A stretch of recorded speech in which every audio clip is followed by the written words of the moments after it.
But I don't want to crowdsource for Tim. You didn't on the dossier. There's nothing about hitchhiking, so I don't want to crowdsource this early. Yeah, if you're going to crowdsource, do it in 7-2. 7-2. That's Cardinals Corner, but it also is open to hitchhiking questions, and then texts are coming in. Doug, that's what they do. They get ready, and then we start, and then they hope that they set the tone. So you can let them take us wherever they want us to go. Let's see. Somebody sent in a picture of a cardinal bird with a cardinal cap. Oh, I see that. Very nice. That's a great accomplishment to get that little cap made and then place it on the head of the bird. It's no bigger than a thimble. Can we have Jackson break down the 3-on-3 league that Doug allows KMOV to air on the weekends? I predict this league will outlast the UFL. That's from Professor Roy Hinckley. So this gentleman does not want to hear about the Cardinals sweeping the Guardians. He wants to hear Jackson breaking down the 3-on-3 league. I think that's Ice Cube's league. Big Three. And Doug airs it on the weekends. I allow it simply because I don't work there and haven't been, so they can do whatever the hell they want to do. Almost 4 years now. So you want to fight Professor Roy Hinckley? I don't. No. They swiped that from Fox. That used to be on Friday nights, even on Fox. Bigger than CBS losing the NFL? It's kind of tied for first. The Big Three. I didn't know that was gone. When you watch what's on the networks these days, it's frightening. I agree with that take. Between 7 and 10 prime time, it's just a bunch of silly game shows for the most part. I think we could get a show. We almost could, yeah.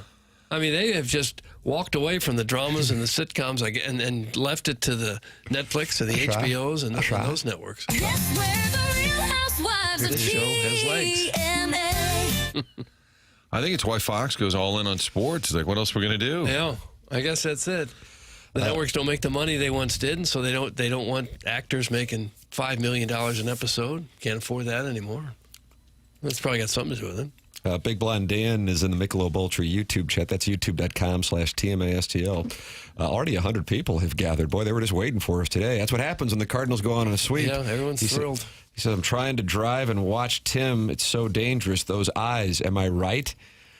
I guess my eyes do look good today, Doug. Would you say like on a 1 to 10, normally they're 10? I don't notice any difference. If you're driving, stay off YouTube. There's other ways to listen to this program. Jackie's PSA comes at 7:03. I agree. Yeah. Be safe. Holy smokes, Doug's yelling already on a Monday morning. It's going to be a spicy week. That's from Who's On First. Okay. Well, if I get upset, you know me, I've got a bombastic temper. Morning, boys. How about I take you down south? Greetings again from Sanibel Island, Florida. That's Sharon and Clayton. Oh, she's back at Sanibel. And she's back down to Sanibel, Doug. Huh. Well, it must be nice. She lives the life the rest of us dream about. Just vacation home to Clayton every now and then. And the key is not having children? It would be one of the keys, sure. Imagine how much money you'd have. You ever do that math? You ever do that math in your head? Yeah. I think everybody does that math. How much money I would have if I didn't spend it on the kids? Oh, yeah. Kind of car, kind of house. Oh, kid. Oh, jeez. I've never done that, but I've heard people have done that. Yeah, I've done it. Just with schools, a private high school mixed in there, private schools. It was well over $250,000 just to get them through school, college. Well, I have a carport. Yeah, there you go. That's what I have now. I used to have a garage until I had kids. So you had children. You got rid of the garage for kids and you exchanged it for a carport? Had to knock it down. You had to give up the walls. It's too much of a luxury. What was Marmol thinking yesterday, sitting Burleson? Go for the jugular, Marmol. That's from Evil Calvin. Oh. Well, Doug, they lost yesterday. No, they won. They won big. I know what the guy's saying is you're a contender now. Play your best players all the time. But they are human beings who do get tired and do get bumps and bruises. And a day off every now and then can help. I think a lot of it's scheduled. So they'll know ahead of time. Hey, you're off Sunday. But then Saturday night, if a guy goes 5 for 5, are you tempted to say, well, I would be. Let's push it to Monday? With the win yesterday, the sweep over the weekend, Doug, we've got ourselves a barn burner in the National League Central. The Cubs and Brewers both lost yesterday, while the Cardinals won in Cleveland for the sweep. And they are 2.5 back of the Cubs, a half game back of the Brewers. And by the way, the Reds are lurking. They're just 2.5 back of the Cardinals. I think, for me, the headline from the weekend would be the starting pitching, because if I were to be concerned about the Cardinals in the second half of the season, it would be the sustainability of the starting pitching. But the variable, from my standpoint, is Liberatore.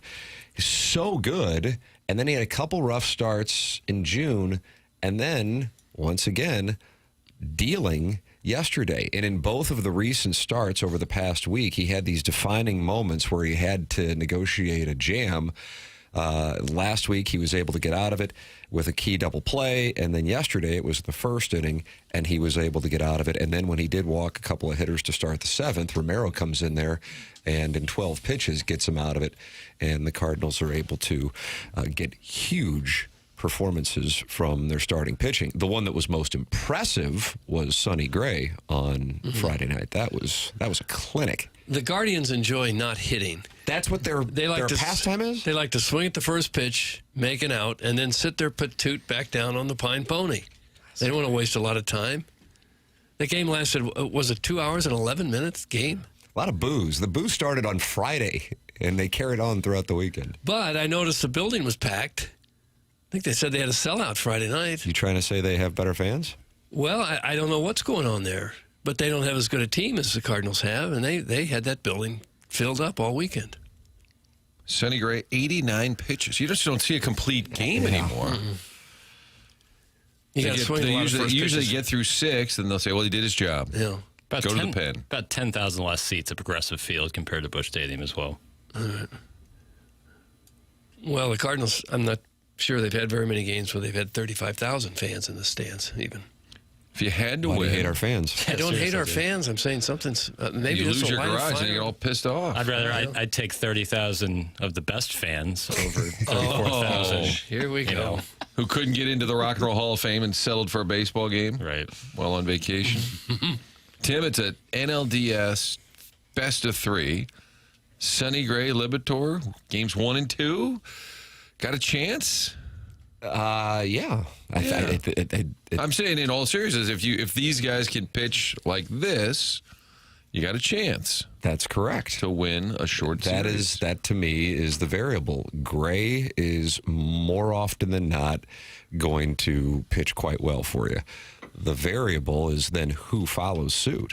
And then, of course, with this being the final day of June, you turn your attention to how things shake out here over the next 4 weeks for the deadline. And the last time the Cardinals won the division, 2022, and I listen, I get it. I'm there with criticism of the way they handled deadlines in 16, 17, and 18. I think it kind of set the stage for some of the malaise of recent years by being inactive, whether it was buying or selling, not really taking a position. The last time they were in the mix in 2022, they went out and acquired Jose Quintana and Jordan Montgomery. So they did do something when they were in the mix. So now if you are really lurking and in both a division race and wild card race and truly in it, not just going, okay, well, they're only 3 games back of the final wild card spot, but in a variety of different positions, both in the wild card and the National League Central, this poses quite the question for the organization as to how they handle it. If you have 2 true legitimate starters, and they very well may, I think that then they have to consider bolstering that rotation, which is not the direction that I think they were anticipating going. If anything, I think they were probably thinking they would be trading Fetty, trading Matz, possibly trading Helsley at the deadline. And so that sweep coming off of the 2 losses to the Cubs puts them in a totally different light going into the month of July. Tim, if we can just stay hot, we can win this baby. Gray was 1 pitch away from a perfect game on Friday night. That was really pretty incredible. And the end, I keep saying, I'm trying to say the Indians. The Guardians would come up and swing at Why don't that you take some first time darn away? pitch. Yeah, it wouldn't be bad if I could see you tweet out an apology during the All right. 8 o'clock hour. Okay. I'll step away now. Hello, la, la, la. The Guardians. When you think of Cleveland, Doug, you always think of how they've been the Guardians of the Midwest. Well, I think of the team name that I've been calling it for almost my entire life. It's funny, Doug, you said earlier in the program about Marmol. It's like, well, they're contenders now. And it brought me right back to Major League when they do the Amex commercial. The Cleveland Indians and Lou Brown says, we're contenders now. Oh. And I always found that funny. Willie Mays Hayes sliding into home. Oh. Guardians does feel like an AI-generated nickname. Mm-hmm. Type in, we can't be Indians anymore. What can we be? And AI just spits back. Guardians. Do you like the G logo that they have? Not the really. wings behind it? Don't they have some big statues guarding a bridge? Yeah. That's where it came from. Yeah. Okay. Martin, it sounds like you're really not on board. It should have been. It should have been the Rockers. It's the home of the Rock and Roll Hall of Fame. The Cleveland Rockers might have been better. That's pretty good. Cleveland baseball team. Can have John Rocker be like the logo. Well, maybe not him. Him come Might be a through. little drastic. That'll really clean things up. We've offended people for decades. Now we roll out John Rocker to throw out the first pitch. We're going all in on this. You can call into this program, 314-974-0101. Collier and Thompson phone lines. You can text into the program. Air Comfort Service is the sponsor of the text inbox, 314-399-9646. And you can also participate in our Michelob Ultra YouTube chat, youtube.com/TMASTL. Now 141 friends have gathered on a Monday morning. Why with these Cardinals selling, fans are gathering. Or soaring, the fans are gathering and buzzing here in the Mound City. YouTube.com/TMASTL. Stiefel Dossier, Chris Kerber is a regular on 101 ESPN at 8:15 on Mondays. He'll be with us in the 8 o'clock hour. And Brad Thompson at 9:30. Then we have the Design Air Heating and Cooling email of the day, the morning after at InsideSTL.com. Doug, there's your Stiefel Dossier. You've been appropriately briefed, and now prepare for the Magic. We've got Magic coming up. I think so. I feel All good right. about it. I'll tell you what, we shaved Strokes on Friday, Martin. I know you had a family trip. Jackson did not want to play with us because he was playing St. Louis Country Club. So it was Chairman Kurt, Doug, myself, and the delightful producer Joe getting together for a foursome. Producer Joe still has a landing strip. And this Chairman Kurt, who's a 16 handicap, am I right?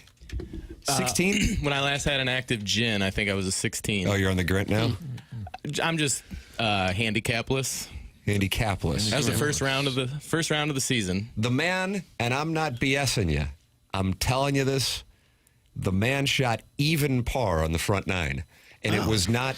That's good. It was good. It was not like a guy rolling in putts and just like didn't know what the hell was going on. Doug, his short game, the angle, the traj just would trundle up. Everything was right there. It was unbelievable. If Why, this he were was like clicking on all cylinders. If this were a game where we were gambling for material dollars, I don't know if you would have been able to get to the 10th hole because you would have been put in the river. You would have been put in the river.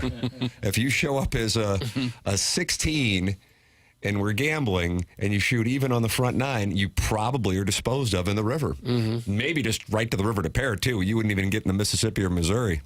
That's where I belong. The river. Certainly sucked all the game right out of my golf bag. I hadn't played that bad since I was 12 years old. Is that right? Oh, just horrendous. Tower T back then. Oh, yeah. Yeah, number 7 was always tough there. Some days you get there, you don't know how to hold the club, you don't know how to stand, you don't know how to swing. It was one of those days. Just Kurt, horrendous. no offense, I didn't see it. I've never. None taken. I didn't see it either. It was unbelievable. Yeah. But it wasn't like fluky. It really wasn't. But it just isn't the way that the game usually works. Like a guy can have a decent hole here or there, but to string together a front nine and shoot even par as a 16 index is a bit of a mathematical phenomenon. Yeah, I was told in the clubhouse they were calling Mr. Holtgreave and telling him that his record was in danger. Wow. Yeah. He was on his way over. He shot a 58 there once? I believe so. 58. He's probably got the record at a few places around town. Yeah. The record now belongs to Sean Brennan, Doug, as you know, but Jim Holtgreave did have it for a number of years. But Chairman Kurt Jackson, I mean, I don't know what to make of this. This guy comes out there. You're over at St. Louis, so you're not paying attention. You probably didn't have cell service. Listen, some guys step up to the plate when the lights get brightest, and Chairman Kurt certainly falls into that category. When you were playing at St. Louis, At the turn, do they bring you like tea and crumpets or something like that? Yeah, some light, Yeah. you know, nothing that'll upset the apple cart or anything, and then you get right back out there. I think so, yeah. Well, Tim, I was at a lacrosse tournament in Indianapolis. One of these, your kids, this is the Vitale conversation we had on Friday. They start going to these out-of-town tournaments, and there'll be 4,000 teams from all over the country. And then the field next to you turn around and say, oh, there's Lufeus. Oh, there's another St. Louis team. Like, we all drove to Indianapolis so we can listen to lacrosse dad yell at his daughter, berating her. This happens every game. I don't know if they're from Ohio or Minnesota. Hold on, so this is really going on? Oh, yeah. Just berating their own kid. And Off to the side? No, or- just screaming, come on, Lily. Get back, Lily. What are you doing? And then the daughter, you can tell, is just like about to cry. no. And I debate in my head whether I should say something. Like, hey, pal, why don't you take a break? You know, just Maybe you ease should up. have started yelling at Lily also. And then another dad yesterday on the opposing team, I don't know where they're from, Pennsylvania. He's screaming their number, but he says, business 3-9, I like Oh, that. I don't like that at all. business a lot, 4-5. And I'm like, is this like a And the players are Drinkwitz supposed to- homage? We stand on business? And the players are supposed to hear that and say, oh, I guess I should They start kind playing of like hard. would all look over and nod. This is at like 8 in the morning Eastern time. I went, oh, just shut up. It's Business. not the size of the dog in the fight. It's the size of the dog. Is the size of the dog in the fight. Correct. So now, Cardinal fans, you don't like the way someone's playing business 2-8. Oh, I like that. So I missed out on the golf outing. I'll come to the next one and maybe just a caddy. Yes. This is Chairman Kurt. Doug, even par, 16 index. Lucky there was. I'm lucky I didn't wager with you. I would have been dead money. Tam Avenue Capital Partners. I would have given it all back and then some on that back nine, though. Well, the back nine got away from you, but still, the front nine shooting even as a 16 index. I'm just telling you. Doug? And Kurt, as a Tim Lemming, would you sometimes just say, I'll miss a putt if it helps you, Tim? We did not gamble. My gambling was with producer Joe. And producer Joe clipped me for one of the bets. We had 4 bets out there, but I think I had to give him 12 pops. Doug, as you call them, poppy seeds. I don't. Maybe I'm just a man of the people. Okay, It Joe. was. I threw my clubs in the Merrimack River on the way home. That's where Chairman Kurt would have been had we been gambling. Yeah. You were a joy to have in the cart, though. You're a joy to have in the cart. Did Doug do his classic line of you tell him the yardage and he says, boy, I just don't have a club for that? I think I might have heard that one a time or two, Yeah. or some I don't have variation. the right clubs. 115 yards. Well, I don't have a No, club for who's that. got a club for 115? Not me. He had a shot that was 150 that he didn't have a club for, but when it was announced that it was actually 151, he had something for that. Right, yeah. That's different. What happened on the back nine? That's from the Gray Summit Gray Goose Guzzler. Chairman Kurt. Well, I'll start by giving you the score. I believe it was a 48 on the back. The man shot 34 on the front, Doug. 48 on the back, but we're going to Okay. focus on the 34. Sure. I lost all the momentum with the rain delay, and then tried to be a trooper and walk with you guys, and the humidity was getting to me. I was pretty damp at that point. Glasses were fogging up, and when I told Jackson when the boat started taking on water, it took on water quickly. Mets have nothing to hold their heads down for, except they didn't play that well, and they gave away this World Series. Yeah. What about that? We were at Westboro, right there, and I guess that's Webster. Oakland, maybe. Oh, yeah. Webster, Glendale, Kirkwood, Barry Oakland. Road and 44. Yeah, it's like the 4 corners. Does that Doug, Colorado, Arizona, New Mexico, all and those. Utah? I always Hamilton. advocate if the Raiders would move here, their headquarters would be over there because then they'd still be in Oakland. But the big storm rolled in, so we had to stop for a while. And it was a big electrical storm. And then I didn't think much of it except that it rained for a while. Then I got home, turned on the news, and about a mile away, they had enormous trees down in Webster Groves. Wow. I didn't think it was that severe, but apparently it was. Straight line winds came through in the front end of that storm. And we went back out there, and Chairman Kurt was carrying the momentum, but the momentum that J.J. Spawn had after the rain delay to win the U.S. Open, it didn't work the same way for Chairman Kurt. But nobody will ever be able to take away the even par. And you had never broken 80, and so we kind of thought it was a foregone conclusion mathematically, and then unfortunately missed it by I guess 3 strokes. Tim, are you serious out there? I remember you got mad. Ackerman and I were in the background. You were swinging, I think. We were doing Mike Kelly imitations. We were at Norwood, and I think you were upset with us because you were probably in your backswing, and we were talking like Mike Kelly. And I realized then you take it serious. So are you serious out there on the course? I would say I'm pretty laid back out on the golf course. I would like to think. Do you remember that? Not at all. And I'm not mad about it. It was funny because we wouldn't stop. And you're like, guys, come on, I'm going to swing here. We decided it was a good time to do dueling Mike Kelly voices. Mike Kelly impression. I'm laughing too hard too early, and my wood has already subsided. Doug, that's from the plumber. What would any of that mean? Well, let's I not like a dig. little like hardcore. You do, like a dirty. Let's not dig too deep on it.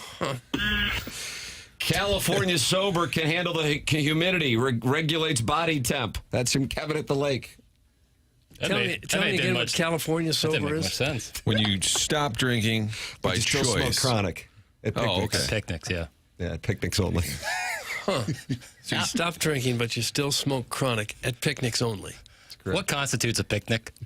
That's a nice question. It's a picnic. Is it There's just a picnic meal bench outside? involved, Okay. or a blanket, You have to have the table, the proper table. picnic Right. basket. Checkered quilt of some sort? That'd be nice. Yeah. We don't do a lot of picnics anymore these days, do we? Guys had a picnic School table. picnics. Yep. Picnic table. School picnics. Yeah. Yeah, St. Gabriel's. What if at spring training you guys just had a picnic instead of use that table properly? Marlins are doing it. Had a little basket, Yeah. treats, grapes. It's kind of an odd word, picnic. It's like one of those Hell words, came if you up with that? say it enough, it starts sounding really weird in your head. Yeah. Yeah, it just doesn't seem to fit for what it's used for. Have a good day, guys. Marmol didn't make me mad this weekend. That's from Lisa. Lisa's usually very unhappy with Ali Marmol. Today, she's celebrating that she didn't get unhappy with Ali Marmol this weekend. Well, that's big of her, coming off a 3-game sweep. Chance for another sweep because they're heading to Pittsburgh. Now, as we know, nobody's playing better than the Pirates, but perhaps the Cardinals can continue with some momentum. Pirates have won 3 in a row. Yeah, So they really sweeping the Mets. Worked them. Ron Darling couldn't even say anything after the game. Sweeping the Mets. So nobody is playing better than the Pirates? I think it was like the most lopsided series loss in the recent years for the Mets. I mean, they lost 9-1 on Friday, 9-2 on Saturday, and 12-1 yesterday. So the all Mets- at the hands of the Pittsburgh Pirates. Caller from last week is probably really upset now. I got no wanna hear polls. that guy. He was mad last week.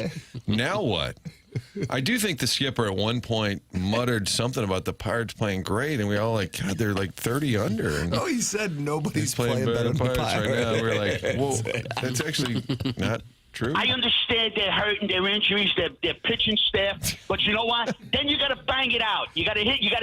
You had opportunities for the last couple of nights, not to mention the first game in Atlanta that you gave it away. All right? So I don't want to hear about the pitching staff. How about these hitters? How about Lindor again? He started off great. Where's Big Pete? Where's Big Pete? Where's Soto? Okay? I want to see these guys. I can't stand this team. They got no balls. That can't be real. Cannot be real. I really want the Mets to win the World Series just to hear what this guy has to say.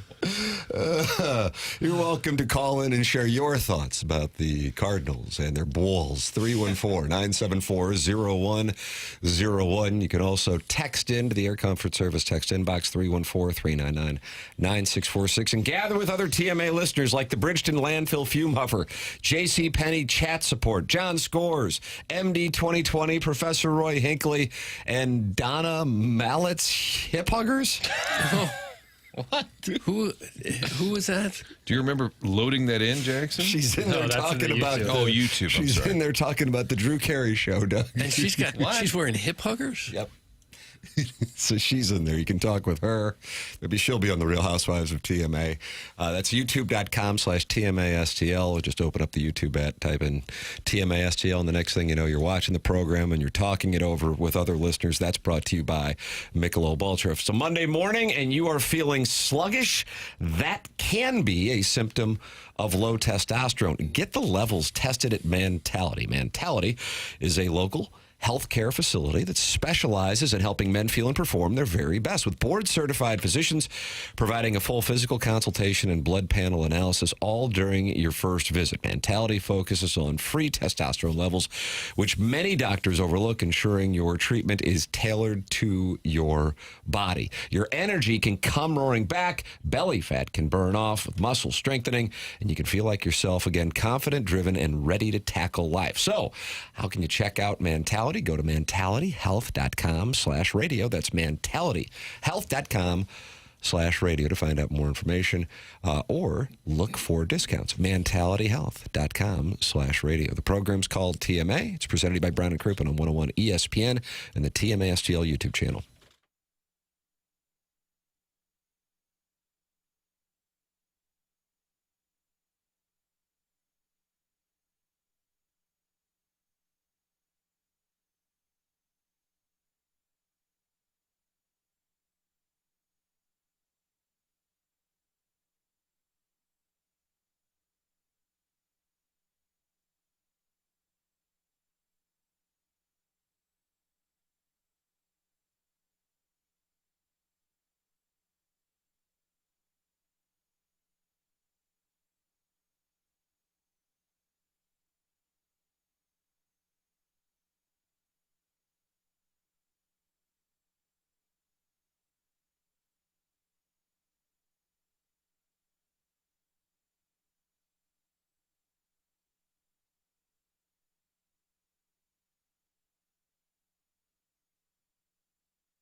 Doug, Chris Kirk.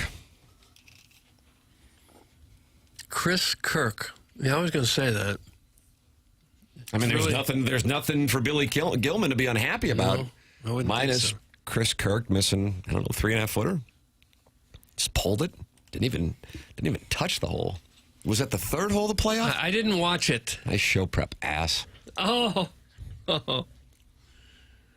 I think I was doing yard work. Oh, yeah, well, we were working on shrubs. Oh, we got a transplanted a bush. It's not doesn't seem to be surviving. So tried to do it again. Did a little trimming, a little weed eating, that sort of thing. Had to deal with a dead squirrel. Oh, yeah, in the you had a dead backyard. squirrel. Yeah, that was in the TMA group chat this weekend. People think we're breaking down the Cardinals in the group text. Doug had a dead squirrel. Oh yeah, stiff as a board. It is really uncomfortable when you see them and they're stiff as a board. They're flattened somehow. Ooh, Yeah. I Couldn't figure out freaks how me on out. there. Ugh, I don't know how he know. died though. There wasn't like there Like a there wasn't an gerbil? electrical wire right above it. There's a tall tree. Do squirrels just fall out of trees to their death?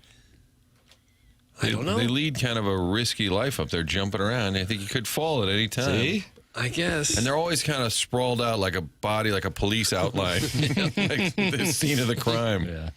Sonny Gray won't pitch once versus the Cubs in 7 games within 2 weeks. That's managerial malpractice. That's what we're not happy about, Doug. Okay. That's from Illini Greg in Green Bay. He's not pitching in the he'll- Pirates series. I guess I would say not. Pittsburgh. Well, Pittsburgh, I mean, the yes. Cubs series? Cubs, no. Yeah. Which is strange because they do usually line all of that up. I would agree with that. Yeah. I mean, we were just talking about, it looks like, Well, his term would be, what, Wednesday? You could hold him out, though, Yeah. to wait till Friday, give him an extra day. it looks like you have 2 legitimate starters. If there was a playoff series with Gray and Liberatore, and this Liberatore thing has just been one of the most pleasant surprises of the season, and to not have Gray pitch against the Cubs, which of course was what took place in the 4-game series last week, and as scheduled right now, it does strike me as surprising. So, Doug, we have found something to not be happy about. Right. That Wednesday afternoon game, they're all going to go up swinging at the first pitch anyway, right? Yeah, so yeah. It's going to be 2-1, regardless of who pitches. So. He's got a sub-3 ERA against the Cubs over his career. So it's not for, like... A matchup reason. Right. He's been dynamite this year. He's got to be an all-star, wouldn't you think? Gray? Yeah, I would think. He's 8-2 with a 3.36 ERA. That sounds like an all-star to me. Michaelis pitching Friday at Wrigley has me a little concerned. Just looking ahead, Doug. We'll break down the whole week. Okay. Take a hike, Illini Greg, you overweight kettle pot looking dweeb. That's from Steven Time. I guess he knows Illini Greg, and he says he's a kettle pot looking dweeb. Kettle pot looking dweeb. Kettle, does that mean he's got a big boiler? You know, I don't think many people thought real highly of the Central Division at the start of the year. They're the only division in baseball with 4 teams over 500. And even the fourth-place Reds are 4 games over 500 with a plus 40 run differential. Right now, you could make a pretty good argument it's the strongest division in baseball. It's not like everybody's beating up on the Pirates. I mean, they are when they get their turn. But it's not like the old schedules where you're playing the Pirates 18 times in a year. Yeah, the Central is a big surprise. I mean, record-wise right now, it is the team that, I mean, outside of the obvious being the Cardinals, the team that really stands out, I sit there and go, how are they doing it, is the Brewers. But there they are. But I kind of feel like we say that year in and year out. Yeah. Maybe we underestimate how good some of these teams are just because they're our division, and we think there must be better baseball being played somewhere else. Doug, we welcome people to call in the Callier and Thompson phone lines. The number is 314-974-0101. And Barge Guy has decided he's going to call in. It's been a while. Yep. Nice. Barge Guy, you're on 101 ESPN with Doug Vaughn. Hello, Bargy. Hey, what's up, guys? How you doing today? Oh, we're fine. You? I'm doing fantastic. All right. End of my days off. I go back to work tomorrow on the barges. Okay. So you had a little break, little long, extended weekend? Yeah, 5 days. Me and the boy were having a great time. He just turned 7 this week. Nice. Oh, happy birthday, Jackson. Fun age. Thank you very much. All right. What'd you guys do for the time off? Well, we went to Six Flags. Nice. Oh, did you ride the boss?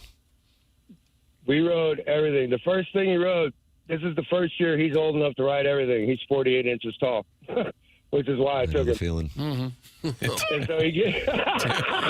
Okay, wasn't that funny? It was okay. I gotta say, That was funny. yeah, I gotta say, I'm with Bargy. The visual of Tim having to measure before getting on the roller coaster. To take my son. We'll see which one's taller. So the first thing he rode was the Ninja. Oh, he did, really. Okay.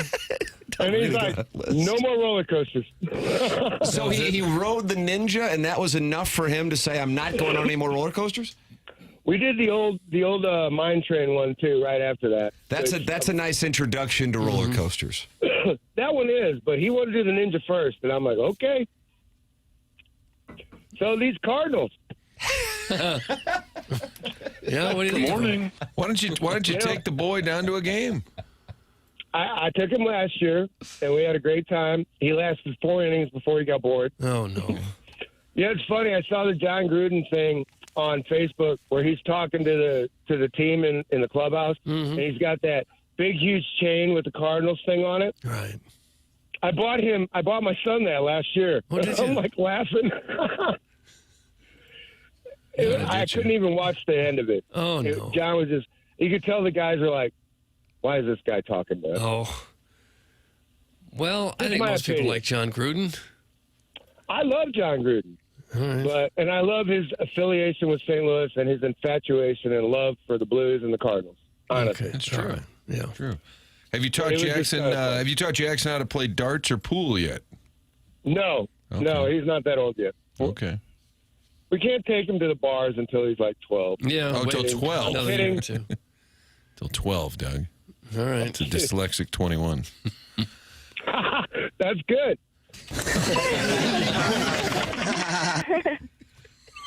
You guys are quick this morning. I like it. Jackson, not related to you, Jackson, over there is on it. Yeah, big day on the drums. Smoke bombs with your moms. Like that.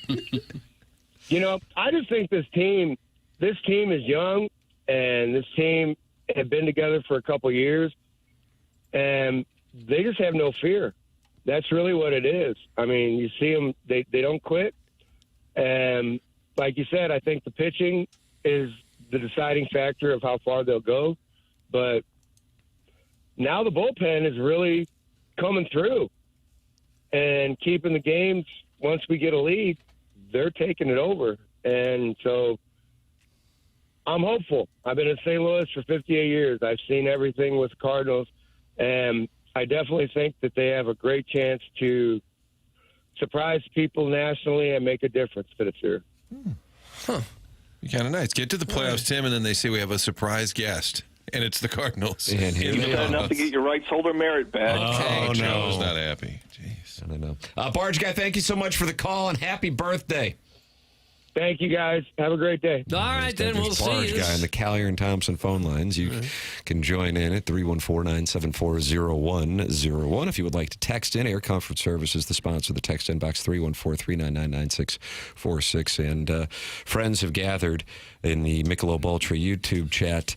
184 friends are in there talking it over. YouTube.com/TMASTL. Stiefel dossier, Chris Kerber, 101 ESPN interview scheduled at 8:15 every Monday.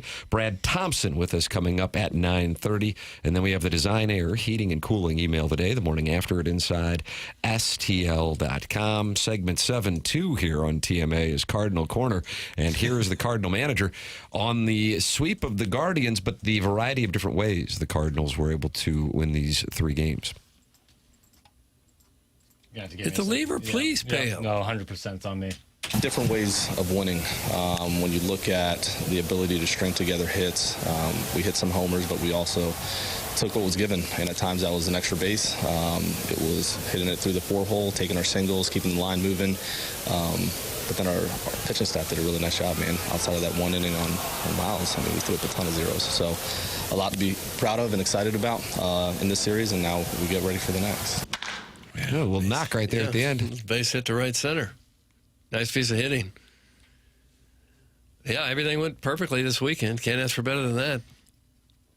Cleveland's not a bad team, about 500. They've just stopped hitting completely. Have a couple guys get some hits, and maybe Victor Scott getting a little bit of confidence back. Important. About Gorman, I mean, that thing was Gorman too. Shipped off a lefty, no less. If Gorman gets it figured out, it's really a pretty good lineup.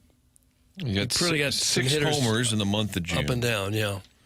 He gives him a whole new look when he's clicking. Nolan Gorman got his eye back. He seems to have. Usually I play that as a joke, but that's a big fact. Yeah. Got 10 walks, which usually indicates he's got his eye. Yeah. Having a good. He just does enough, Doug, that you think that's the guy we drafted right there. And it's good to see Garrett Hampson get more playing time. I agree with you. Kind of the Fun to watch. key to the season. Huge RBI. I just don't get it. Yeah. Maybe I will later. Was DFA'd by the Reds less than a week ago. We want nothing for him, just take him, and now we're just starting outfielder for the Cardinals. I don't get it. He has started 3 of the last 5 games. Am I right on that? I think so. Yeah. 2 against Chicago. Mm-hmm. But I mean, you can't argue with the impact he's had on this club because it's next to no impact, except for that inning where he made 3 pitches and got 3 outs, tied a major league record when he did that. Would you say he's their best reliever So far. Might be the most efficient.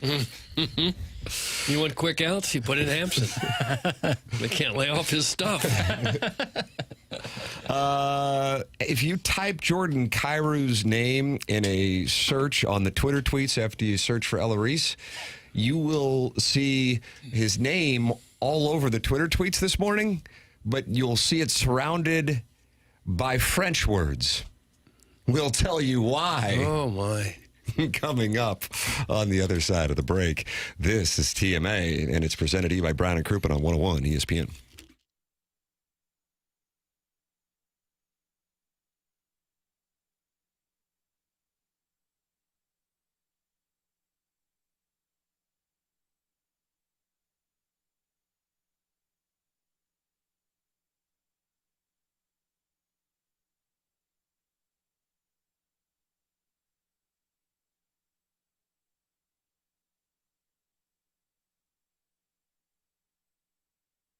Together Credit Union's partnered with the St. Louis Zoo, and they want you to know what goes on at the zoo. How about caring for over 12,000 animals? That represents nearly 450 species. St. Louis Zoo has an impact on wildlife and conservation. It's a big deal. That's why St. Louis Zoo and Together Credit Union teaming up here for the exclusive Zoo debit card. That debit card rounds up the change for your transactions. They donate that money back to the St. Louis Zoo. Those donations help further the mission there of animal care and management. They do research, education. Also, when you get that card, you get some special perks there. Discounts, attraction tickets, parking perks. Doug's all about the parking perks. And if you sign up now, you also get that sea lion plush toy with your St. Louis Zoo debit card. How do you get the card? Pretty simple. Go online to togethercu.org or stop by any of those 14 local branches. Together Credit Union, partnering with the St. Louis Zoo. Sign up today. Support the zoo. Visit togethercu.org for full terms and details. Together Credit Union, federally insured by NCUA.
This is Jackson with a Sports Center update driven by Johnny Londoff Chevrolet and Johnny Londoff Autoplex. The Cardinals sweep the Guardians in Cleveland, capping it off with a 7-0 victory yesterday.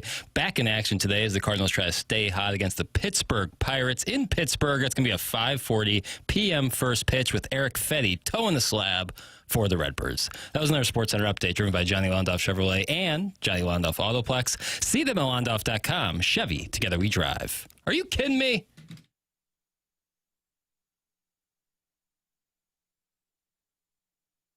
Here in St. Louis, we bring the fight. Bring the fight. Go Blues, hit the groove. Nice. Joker's got the vibe. Let's bust a move. It's TMA 101 ESPN. Tim McKernan, Doug Vaughn, Martin Kilcoyne, little Jackie Papers on the ones and twos here. It is TMA on YouTube as well at youtube.com/TMASTL, where friends have gathered. You want to talk it over with Chairman Kurt? You call 314-974-0101, and he will decide whether or not you are worthy of being on a show as prestigious as this one. Callier and Thompson, sponsor of the phone lines.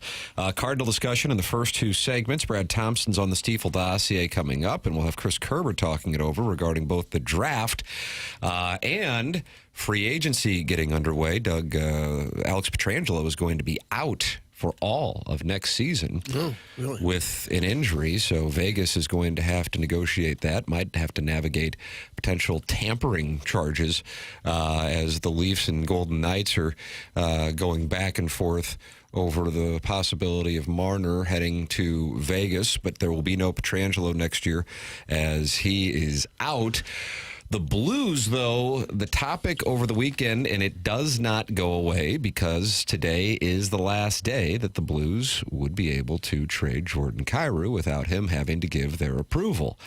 And in the hockey world, there is one team that continues to get associated with the Blues and Kyrou, and that is the Montreal Canadiens. So monitoring that situation, you type in Kyrou's name, and Doug, you will see things like "Pas les mêmes choses pantoute, c'est connu que Dobson, voilà absolument venir Kyrou et plus rester à Saint-Louis." Huh. And that was posted by Mike Lemieux 3 hours ago. Right. A lot of Canadiens fans on the Twitter tweets who speak French are really wanting to see Kyrou join the Montreal Canadiens, fresh off of the Dobson acquisition, and then he signs $8.5 million? Was that what it was? 9.5. Either way, monster extension when he goes from the Islanders to the Canadiens, and they want to see them add to it with Kyrou. And this morning from the Hockey News, they're talking about the possibility of Kyrou and the Canadiens. While the Canadiens GM has acknowledged that there are plenty of teams looking to bolster their center line, he's still open to acquiring an impact winger to reinforce his top six. There's been a lot of chatter about Jordan Kyrou perhaps being available at the draft. Of course, that is not what wound up happening, but here it is, and today is the last day. Insider Pierre LeBrun reported that multiple teams are interested in whether the Blues are indeed seriously interested in moving Kyrou, and the Canadiens are one of the interested teams. So today is the last day that they would have to get his approval, and so the question is, will he actually wind up going? I'm saying no, but I was at 33.5, and now I'm going to say, as we sit here now, I'm going to say 18%, Tim. I'm going to go down to 18%. Dropping. Huh. I'll say 17%. Oh, wow. Price is right again. Did there. Don't go first. I'm really put to the test. I feel like it'd be plus money if we're going to operate. Let's just say, let's make the math easy, Doug. Okay. Let's say it's 20%. Then that means I'd be paid 5-1 on my money. I'd fire a bet at that if I'm getting 5-1. And the question for the organization is you cited those numbers on that plus minus, how he was one of their worst, and then he became their best. I mean, so the criticism of his game being strictly offensive and not playing with Doug calls, and I've never heard it called this anywhere else, but a 200-foot game. That's the length of the ice, Tim. That's changed. But then it gets down to, does his style work in the postseason? Is Alexander Steen going to want him around for the long haul? Contract-wise, at this point, even though it looked steep a couple years ago, it becomes a value for that production.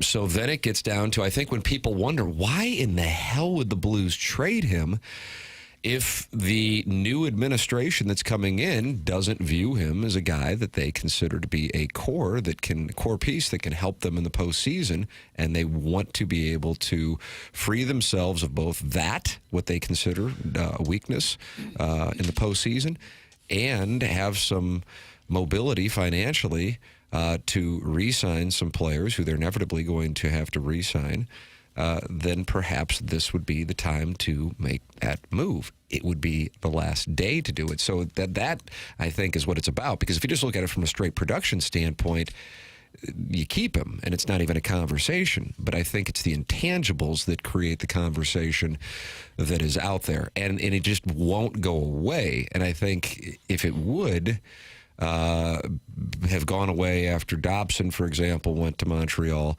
but it's still out there, and that makes me wonder if there's really something there.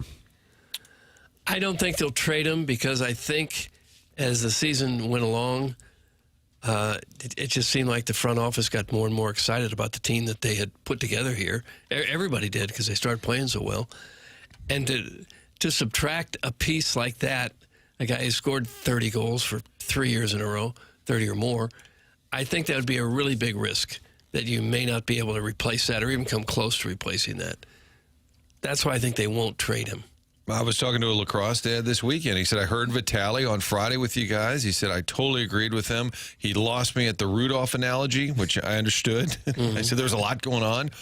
But he said, I totally agree with Vitaly's defense of Kyrou, saying he's a great goal scorer. How many guys do you have to have that are muckers and grinders? And you can only, you still got to have some skill out there.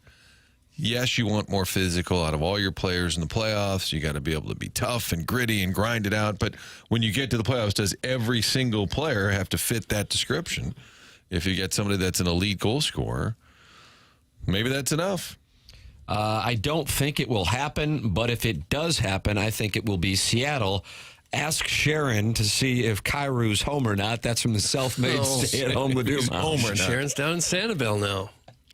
She can't check on him. But when she's in Clayton, she's looking through the curtains to see which player is home. I don't think so. You think she goes house to house in Clayton, where some of the Blues live, looking to the curtains? Yes. Just to see. Hey, guys, I was just looking through the window, and it looks like Kyrou's packing some boxes. What are you hearing? Guys, Armstrong gave interviews and said they may need to trade from their winger surplus to get the second center that he wants. Doesn't necessarily mean Kyrou, but he would return the most. That's from Cuckleberry Finn, Doug. Cuckleberry Finn. Well, you would hope that he would return the most. I think what we all agreed on is that they're at least exploring all options, and why wouldn't you? Yeah. You could offer him, or they could ask about him and say, "Okay, what do you got?" That I would prefer a hockey trade at this point. Doug. Don't say hockey trade. I want a player coming back. I don't want a pick. I don't want a prospect. I need a hockey trade. So I'm sure that they kick it around. That's where a lot of these stories begin, with the agents, the team. Somebody talks, some executive.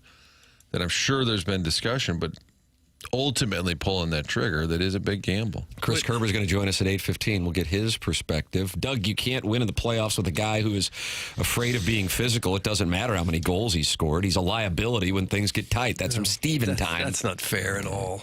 Was it his fault that Winnipeg scored 2 goals in the last minute and a half or whatever it was? If anything, he probably wasn't out there.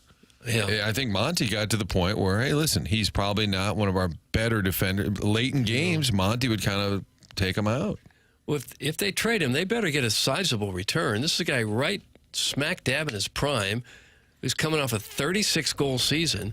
You can't just cough those guys up for prospects that you hope play well. That's why you need a hockey trade. Definitely need a hockey. I'm not yelling at anyone. I would be yelling if they trade him and get nothing in return of immediate value. There's a difference between grit and losing every damn board battle. Get him out of here. Oh, that's from Sharon and Clayton. Oh, come on, Sherry. Cher. You're pissing me off right now. What we want to know is he home? That's the key to this entire conversation. And then that'll lead to, Doug, here there'll be a lot of text saying, yeah, I just saw him over at Garavelli's. Yeah. Sounds a little creepy to me. I don't know. If Kyrou gets traded to Montreal, can we throw Sharon in the deal as well? Make her yap in French. That's from Arbor Day. Cueto ir al baño. Make her yap in French. But when the Blues are on the power play, Kyrou's the guy you want with the puck, right? He's the guy most likely to put it in the net. He's got elite speed. I don't think that you want to lose a player like this unless you get a lot in return, With Holloway being a great surprise and Snugs obviously being a gamer, it would be okay if they moved Kyrou. That's from the East Side Iceman. Okay. Doug Armstrong just got the okay that he can make the deal. He wasn't sure before now. Well, with Snuggerud, you're hoping. With Kyrou, you know it's there. He's done it. 3 years, almost 4 years. He broke out in 21-22 when he had 27 goals. And the 3 years since then, he scored 31 or more every year. So you're not projecting that he might be a big goal scorer. He is. And Snuggerud, you're just projecting. Be great to have them both. Doug, occasionally we'll get 5-star locks released on this program from both hosts, usually me, and they usually lose, and texters. And in this case, Steven Time has just released one. He is 100% getting traded, and Blues fans will 100% be upset with the return because it's going to be quantity over high-end quality. That is from Steven Time. So Steven Time has drawn a line in the sand, and we're going to find out if he's right here over the next handful of hours. Tell us how he knows this. It sounds like some Daddy Padre intel right there. Yeah, I wonder if he's inside the room like Daddy Padre. You'd have to be the agent to know 100%, right? Or the Blues, or the team where he's going. Anyone else is just guessing. I think Strix will be here in studio tomorrow to maybe tell us what all did and didn't happen. You don't think they'll trade Strickland, do you? Well, it would have to be a broadcast trade. You want somebody who can come right in and broadcast. Yeah. He'll give us a Slurpee because, hey, we're trying hard. Okay, Joe. I don't care who they trade as long as we still have Tim. Yes, the best. Some Injun Joe's Cave Ride Magic Man. Stop it. Father Vaughn. Additional ding. Breaking news, Kyrou has been spotted at the Lowe's on Loughborough. He here. That's from Shrimply Pibbles, who oftentimes is sending in pictures of his wife. In this case, he's at Lowe's, and he says Jordan Kyrou is there. Is Lowe's open this early in the morning? Probably aren't. The one in Loughborough is. That's what it's known for. Do they sell hot dogs, or is it just Home Depot? I think Home Depot does. Yeah. Dirty Dogs. That's what it's called. He here feels like they're speaking Mike Lee to us. He here. Apparently, we don't need JR's services anymore, thanks to the clown who know-it-alls like Steve Insider Guy. That's from Ian LePerriere, and Lappy's not happy with Steven Time. Well, how can you text in and say he'll 100% be traded? How could anyone say that other than people are actually making the trades? Well, that's why Steven Time's insight is so valuable. He's the Shams Charnia of I don't know that he TMA. is. The room is a sacred place. I can only tell so much. That's from Dada, who used to go by the name Daddy Padre. And he thinks he's in the room. And he's going by the name Dada. Sorry, time is out. Why is he sorry, Thomas? I saw Kyrou at Immaculate Heart of Mary's morning services, so the Lowe's on Loughborough tracks. That's from the 314. Tracks. So he went to Mass over at Immaculate Heart of Mary, and then he had rid of Lowe's on Loughborough. Okay. So he's heading toward Dutchtown, Doug, if you're looking. And this is all before 8. This is before 8:05 on Monday. Spotted. Well, he's fast. You think he's handy around the house? They have He's gonna church do some- service at what? 5:30 a.m. He's got a do-it-yourself project in the works? Yeah, probably For some this place in Clayton? PVC piping of some sort. Which one has a bowling alley? There's a church over there. It's got Isn't the it, bowling- is it uh, Epiphany? Is the one Yeah. that's on South City, right? Immaculate Heart of Mary. That has the bowling alley? Oh, Epiphany has a bowling Epiphany alley. has a bowling alley. Because you want to have a church that has a bowling alley. You know, attracts new viewers. You better believe. It's multitasking. We'll take your Jordan Kyrou sightings on the text line. Yeah, there are a lot of them coming in. 314-974-0110. And this is a pivotal moment for Steven time, Doug. He's either going to be able to take a victory lap tomorrow or he is going to be sideways with a number of listeners. But Daddy Padre is not commenting. That makes me wonder how much Daddy Padre knows since he is, of course, in the room with the boys. And he says the room is sacred. That's right. So he can't tell us what's going to happen. That's correct. Big props to Jackson. Drop game is strong to quite strong today. That's from Too Fat to Kayak. He's one of 217 friends who are watching the program at youtube.com/TMASTL. Jackson. What about the waffle fries? How about that? I agree. Jackson's on one right now. Yeah, this guy's dialed in, and it's fun to watch him execute. Feeling good. And the female voices help because we don't really feel like we have a female demo out there. Well, maybe we do. Yeah, it was definitely an interesting segment. Thank you. Context? Who could know? Who could know? Well, it'll be interesting to see how it all plays out. That's when the producer in your ear wraps you up, and the news person still says one more thing. Yeah, what do you think, Doug? You think the Blues will make that trade? And they're like, wrap. We'll see what happens. Michelob Ultra, sponsor of the YouTube chat, where Too Fat to Kayak is happy with Jackson's drop game. Michelob Ultra, 95 calories, 2.6 grams of carbohydrates. Sponsor of the Dotem and a longtime sponsor on TMA. It's only worth it if you enjoy it. It's Michelob Ultra. Got a holiday weekend coming up. That'll be a perfect time to enjoy Michelob Ultra with friends and family. Michelob Ultra, 95 calories, 2.6 grams of carbohydrates, a perfect accompaniment when you're out and enjoying some weather this weekend over the holiday weekend. Michelob Ultra, sponsor of the YouTube chat. 95 calories, 2.6 grams of carbohydrates. Michelob Ultra. It's only worth it if you enjoy it. Chris Kerber is joining us in the next segment. We'll get his perspective on the Kyrou conversation, the Blues draft, and NHL free agency. Brad Thompson is with us at 9:30 on the Cardinals sweeping the Guardians. A chance to keep the momentum going with the Pirates next up. But, of course, nobody's playing better than the Pirates after they skull-pounded the Mets. You could actually make that argument. See, there you go. So that is what is on the itinerary this evening in Pittsburgh. Jackson's excited about the 5:40, 5:40, and 11:35 start times, I Love believe. it. Oh, that's great. So that's what you have here. And then, Doug, Chi-Town stand up for the weekend, for the 4th of July weekend. How do you do? How do you do? That would be a fun trip to make. That'd be a pony. Yeah. I will be vacationing. Jackson's parents letting me and my family use the place in Montauk. Really? So I will be out for the next week, starting after the show on Wednesday. And then it'll be a little family vacation. But Jackson got the jet skis out. Yeah, unlocked. So yeah. that's going to be fun. All of them? Sure. Yeah. It's a fleet. Yeah. When you buy 7, you get the 8th on the arm. I gotcha. Yeah. It's a pretty sweet deal. All right. Chris Kerber's next here on the Callier and Thompson phone lines. This is 101 ESPN and the TMASTL YouTube channel.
Hey, listen, that summer heat is here, so just when you need something for your air conditioner at home, keep the great folks at Classic Air Care in mind. When you call Classic Air Care, you're calling local people. You're getting your neighbors to come in to take care of you. And why is the quality of service so good? Because they are your neighbors. They live here. They work here. They play here. They do charitable work here. And they want to make sure that the service you get is outstanding, and that is what you will get. They've got a 4.8 Google rating. Just log on to their website at classicaircare.com. Click on the reviews right at the top and see about the service you're going to get. They provide all the services you need, whether it's just a maintenance check to make sure things are running well. Maybe it's just a repair that needs to happen, or if you need a whole new unit, they've got that as well. It's Classic Air Care. So with the summer heat coming, if your air conditioner starts to sputter, these are the folks to keep in mind. They take care of my house. They'll take care of yours. Classic Air Care. You can get them online at classicaircare.com.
It's TMA 101 ESPN Fisher Window and Door Store, sponsor of the 8 o'clock hour here on the program.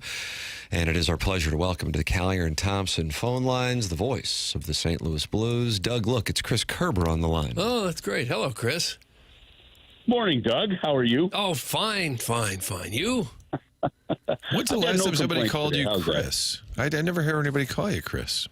It's always Curbs. Chris is good. Curbs is good. Yeah, well, whatever. Kerber, fat guy, bald guy. No. Dad, that doesn't matter. I pretty much respond to anything. Yeah, I know how that goes. Now, listen, that's actually a really interesting point. Now, when you, nicknames, right? So you're watching some of the NHL coverage, right? And like Calvin Pickard is, the goaltender that stepped in for Stuart Skinner in that Stanley Cup final. And they're interviewing him afterwards, and the guy is on the TNT set, and Anson Carter goes, "Hey, Pick, it's Ace," and you're like, "What the hell's with the nicknames?" Like as a broadcaster, I'm not so sure that's how it goes. First off, I don't think that Calvin Pickard has a clue who Anson Carter is. But point being, when you're interviewing somebody, even as a broadcaster, I'm not sure that the nicknames are in there. Like for example, in an interview, I never called Craig Berube Chief. It was Craig. Now there are some. Now he wouldn't have minded it, but it's just more of a style. Sometimes the nickname part is weird if you're a broadcaster interviewing a player. I don't know where I'm at on that. Maybe I'm a little old school, but I think you should use their name. Like if I went up to Alec Burleson in the locker room and said, "Hey, Burley, what's up?" Hello, biscuits. Yeah. You can't do that. But then again, like somebody that's been around 20 years, like Wayno, it just became more of his name even.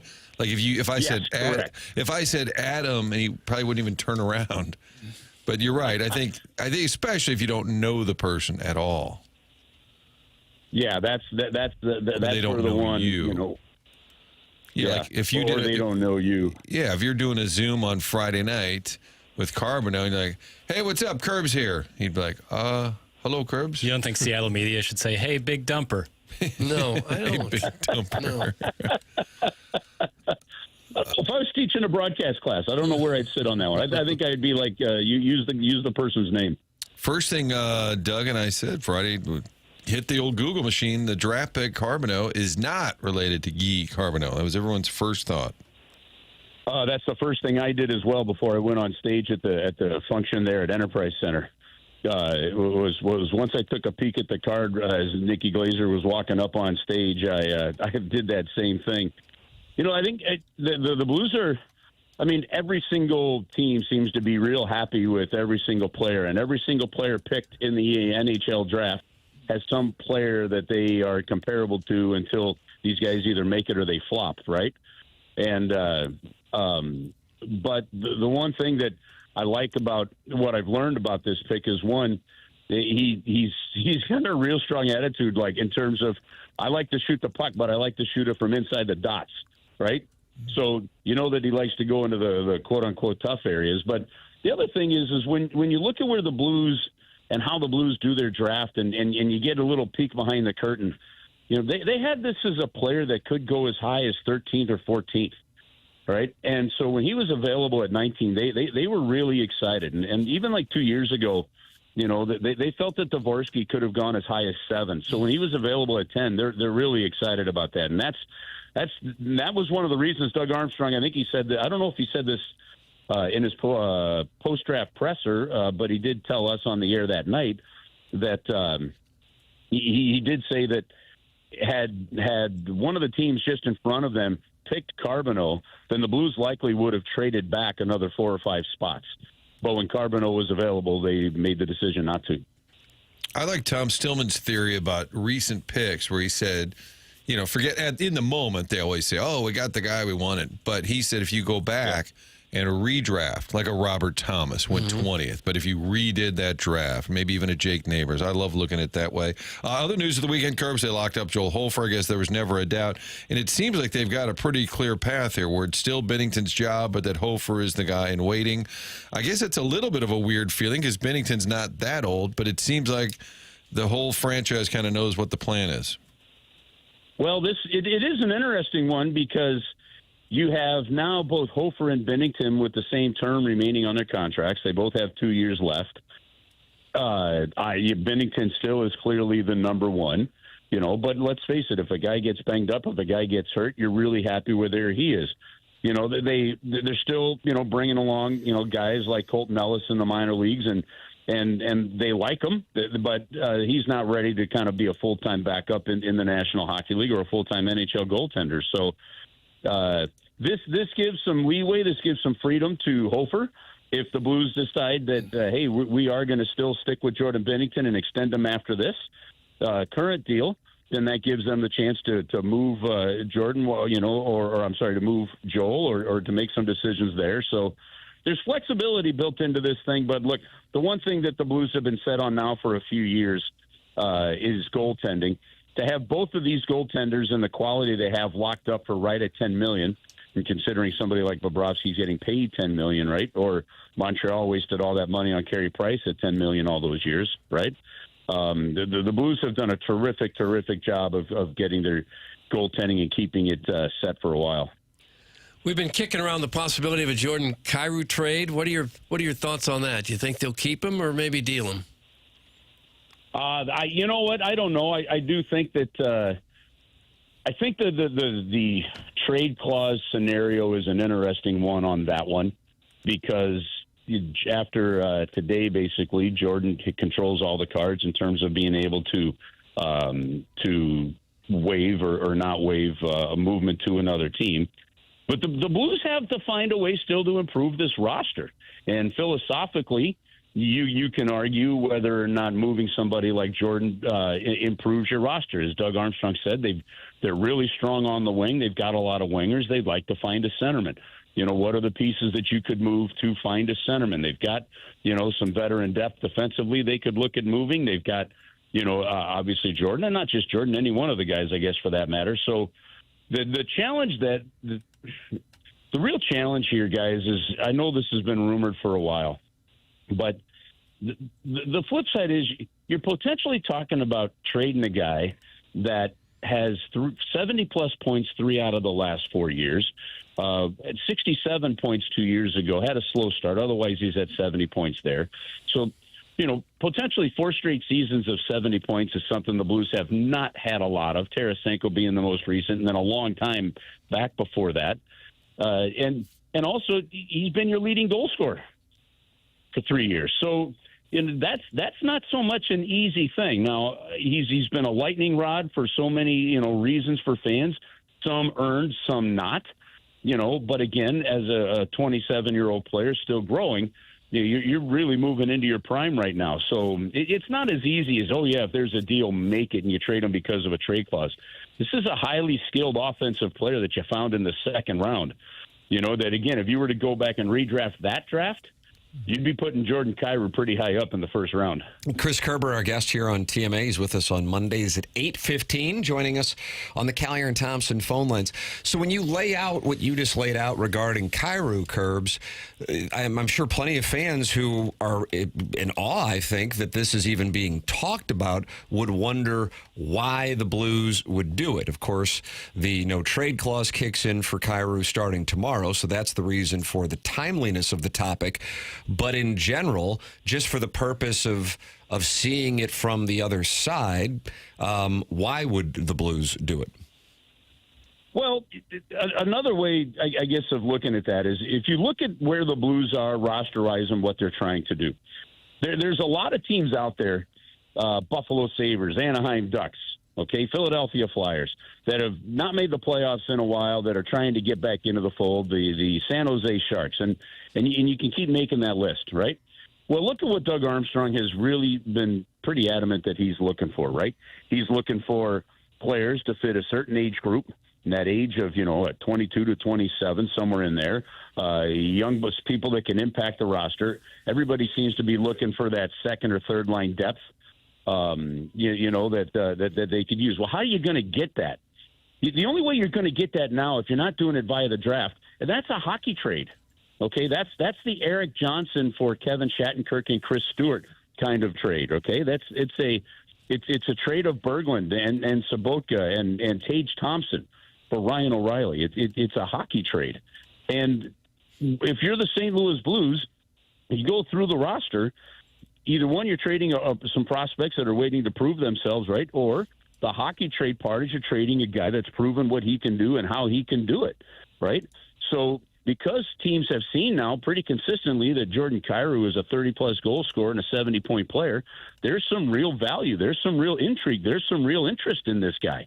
And I think because of that, it opens the door for you to get some kind of return that is the hockey trade that fits that demographic that Doug is looking for. So to me, that is why you might be looking at that. And considering the fact that you have a lot of depth on the wing. Jimmy Snuggerud looks like he could be a player, really what Dylan Holloway's done.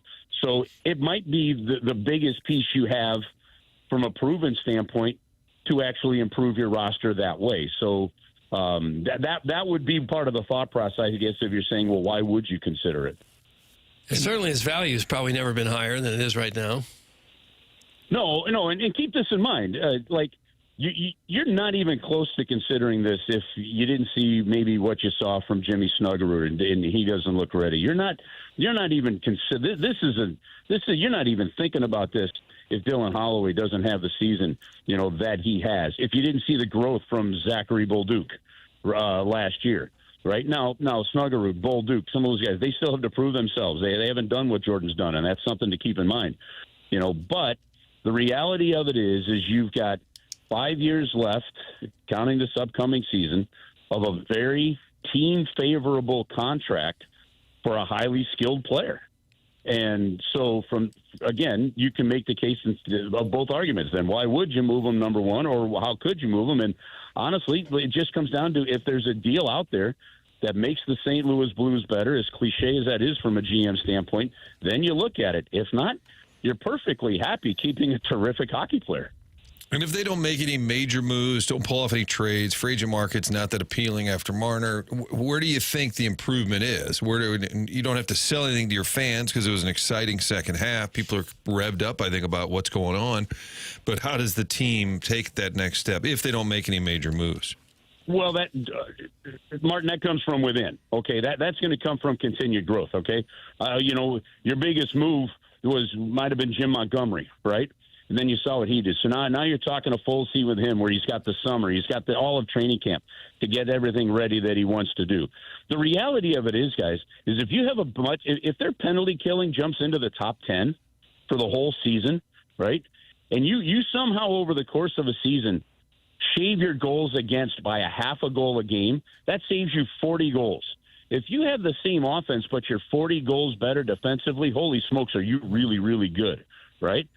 So I don't know that you need a whole ton of massive improvements here. So it's going to be in the continued growth of Holloway, the continued growth in the skill of Snuggerud. Some of his passing guys, I know people are excited about his shot, but sometimes you'd see him and Thomas. They built like a pretty instant chemistry. I'm really excited about that. It's the continued growth of Bolduc. It's those kind of areas, that and just being better in your defensive zone. I think that'll make a difference. I don't think they need a whole lot. And look, management hasn't said this. I'm just this is me saying it. I don't think they're far off from just a move or two from being a cup contender again. They clearly are a playoff contender, and they can make some noise. This team is back. Whatever the was, in my opinion, is gone, and expectations are high right now, and they should be. And Carbonell, the kid they just drafted, put up some big numbers. He's only 18 years old. Do you know enough about him to know when he might be ready to play? No, I don't know that, Doug. But here's what I can tell you. You go back and you look at least in Doug Armstrong's tenure, and frankly, I'll take you all the way back to 05, 06, the year that the Blues went to dead last and then drafted Eric Johnson in 06. The last time, there's only 3 players as teenagers that have, in my opinion, have really played and impacted the Blues, and that's David Perron, Robbie Fabry, and Robert Thomas, right? So I don't, especially when you're picking 19th, you look, this is going to be a couple-year thing, hey, maybe he comes in and just totally destroys all expectations, but you can't count on that, nor are you expecting it, nor are you putting that kind of pressure on him. Plus, with as deep as this team is at wing, right, it's going to be a hard team to play and a hard team to make if you're a winger. So, typically in that spot, you're talking about another year, probably 2 of junior hockey. Look at what Dvorsky has been, right? And he may be back in Springfield this year. Look at the other first-round picks that they picked from a couple of seasons ago when they moved O'Reilly and all those guys, and now they're just starting to come over and play in North America. It's a solid 5-year process when you do this for most guys. And the reality of it is that's why sometimes I think trade the draft picks and get a player if you can that's progressed a little bit further, because I think you can speed up the process of developing your team. Chris Kerber, our guest on Mondays here on 101 ESPN, giving us his perspective on all things Blues. Kerbs, always appreciate the time. Thanks so much, man. Okay, guys, have an awesome week. Talk to you later. Happy 4th. Thank you. You too. Chris Kerber with us here on 101 ESPN. Tim McKernan, Doug Vaughn, Martin Kilcoyne, Jackson Burkett with you. The program is TMA, and it's presented to you by Brown & Crouppen on 101 ESPN and the TMA STL YouTube channel.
Doug Jerry Lee Lewis. Mm-hmm. Okay. And he was portrayed by Dennis Quaid. Was that 1989, this Great Balls of Fire? Wish I had the years for you. I just don't know the years, Tim. Not only was it in 1989, Tim, it was on June 30th, 1989. Oh, wow. Oh, anniversary of sorts. It's so fun to be dialed in. And Jerry Lewis married his cousins that were young? Cousins? Like more than one of them? I think so. Boy, he had a big time at the family reunion. But it's allowed for some reason there? If it's not a first cousin, I think it's okay, legally. Why don't you tweet that out? I think that's just the law. It's okay if it's not a first cousin. I would love to see What that. happened? I would come out of Twitter retirement. What happened to Jerry Lee Lewis's 13-year-old wife? That's one of the questions that pops up on. I was married at 13. We divorced when I was 26. She went on to become a successcul real estate agent, in case you're wondering. AI says, no, it is not legal to marry your first cousin in Missouri. Missouri law prohibits marriage between first cousins and more closely related individuals. Doesn't say anything about second cousins. You may not marry your brother, it says, or sister. I got a link so that's here. some clarity there. And they love it in St. Louis. Jerry Lee Lewis's former teen bride looks back at her controversial marriage. Quote, things went to hell quickly. What can go wrong?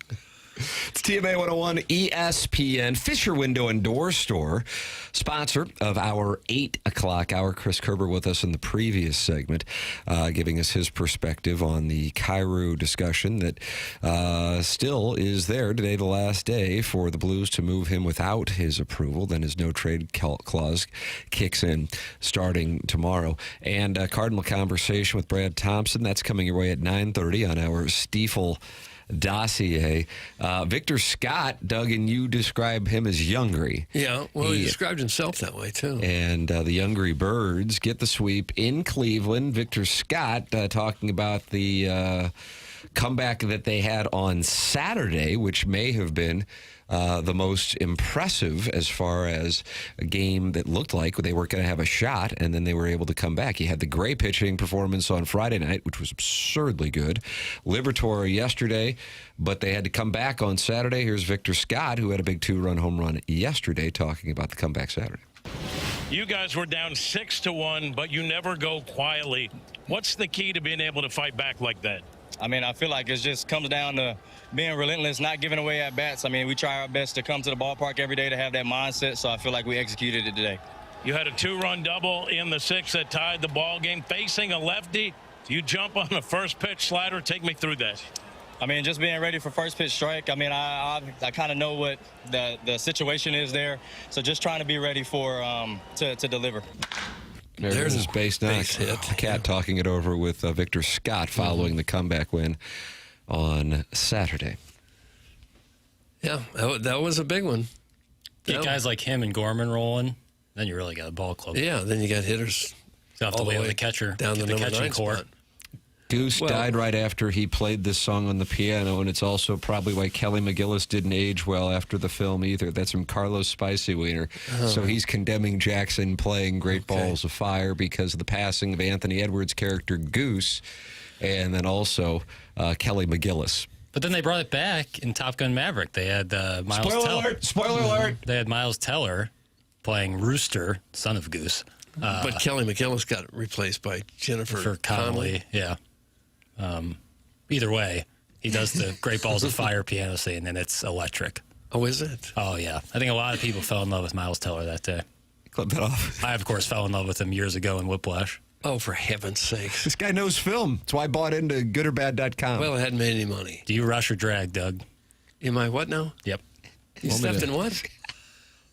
You guys want any follow-up on Jerry Lee Lewis' marriage? Please. Have you been? Is that what you've been doing? Sorry. Someone said something in the YouTube chat. I think it was Dr. Malenthrop said that I looked bored during the blues segments, and you guys need to give me an activity book, like a crossword. Jerry Lee Lewis's turbulent personal life was hidden from the public until a May 1958 British tour It was Ray Berry, a news agency reporter at Heathrow Airport. Only journalists present learned about Lewis's third wife. She's Lewis's cousin and was 13 when they married. Oh, well, that's an issue. Lewis was 22 at the time, and he claimed she was 15. So that'll clean it up, Doug. It was his cousin, no problem. She's 15. Oh, okay, no problem. Now, if your parents give you permission, can you get married at 13 or 15? Don't know. Don't think so. Publicity caused an uproar. The tour was canceled only after 3 concerts. Just because of that? She was 13. She's not 13. She's 15, Doug. It's fine. So the reporter saw them there in the airport, started poking around, asking questions? Ray Berry from the news agency. Yeah, and he went on to coach the Buccaneers, am I right? Yeah. He was a great receiver, Raymond Berry, one of the great receivers of all time. Or, New England. But he was at the airport Patriots. getting ready to play in a game. Second career, apparently.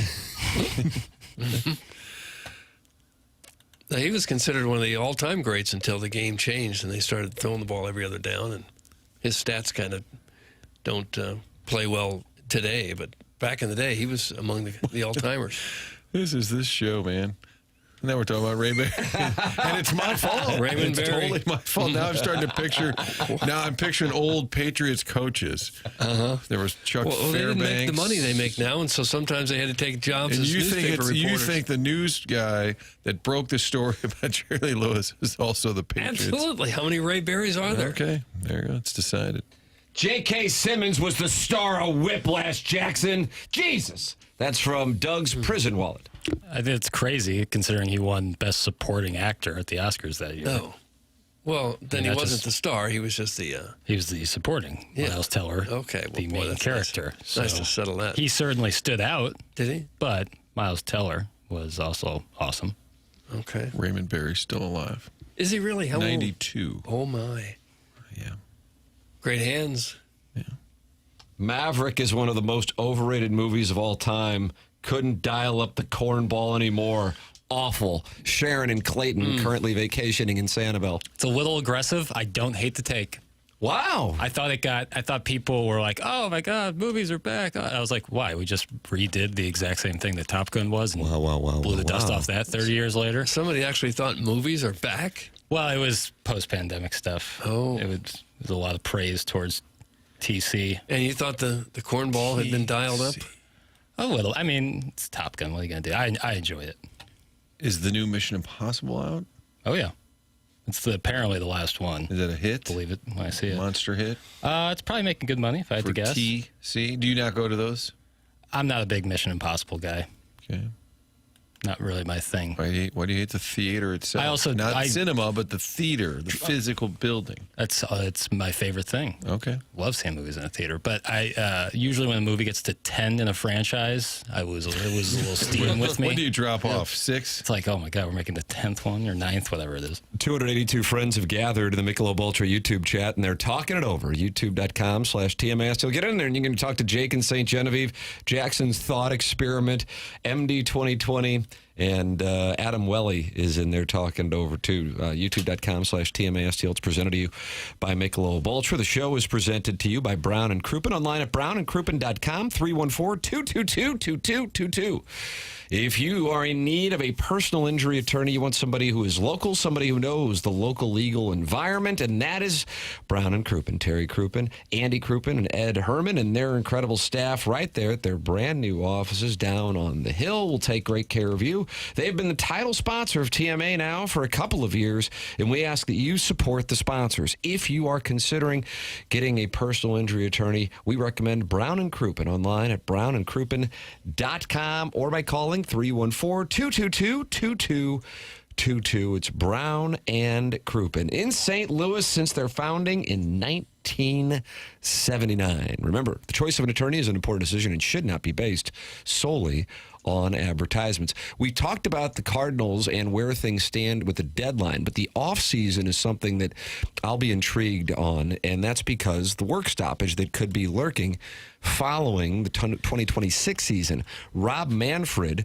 did an interview with The Athletic this morning, and there is a lot there. I'll have that for you on the other side of the break. That is next here on TMA 101 ESPN.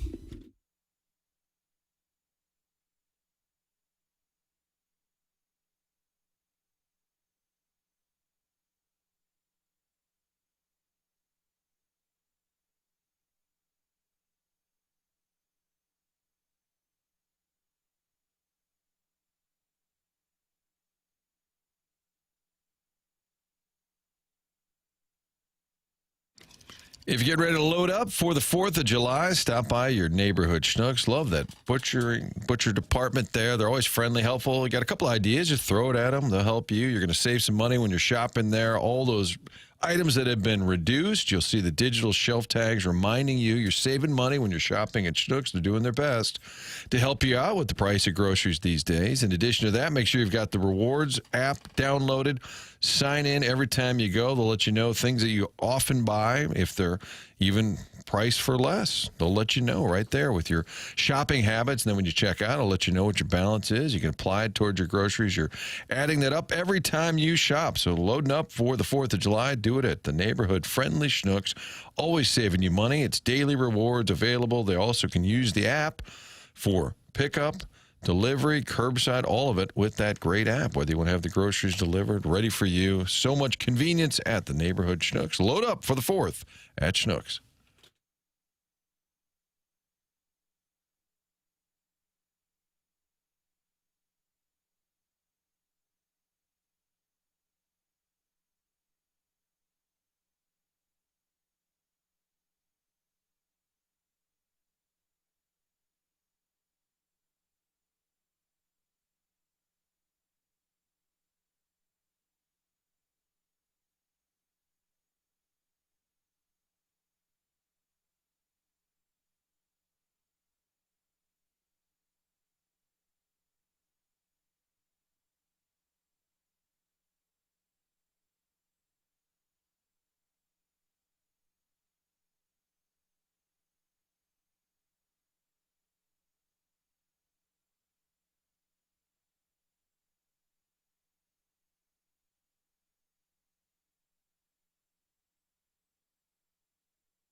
This is Jackson with a Sports Center update brought to you by Saliga Heating and Cooling. I know everybody was wondering about DeAndre Ayton's current status. Well, he's finalizing a contract buyout with the Portland Trailblazers and plans on becoming a free agent this summer. Sources are telling ESPN for the 27-year-old out of Arizona. Those in our Sports Center update brought to you by Saliga Heating and Cooling, a Daikin heating and air conditioning dealer.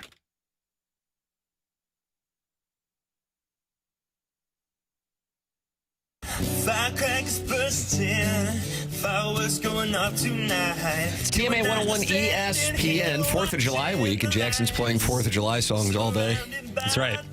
Well, I like that. Very patriotic. Tour through American history in music form. You got some John Philip Sousa in that catalog somewhere, Pale? That would be a lot of the marching stuff, patriotic music.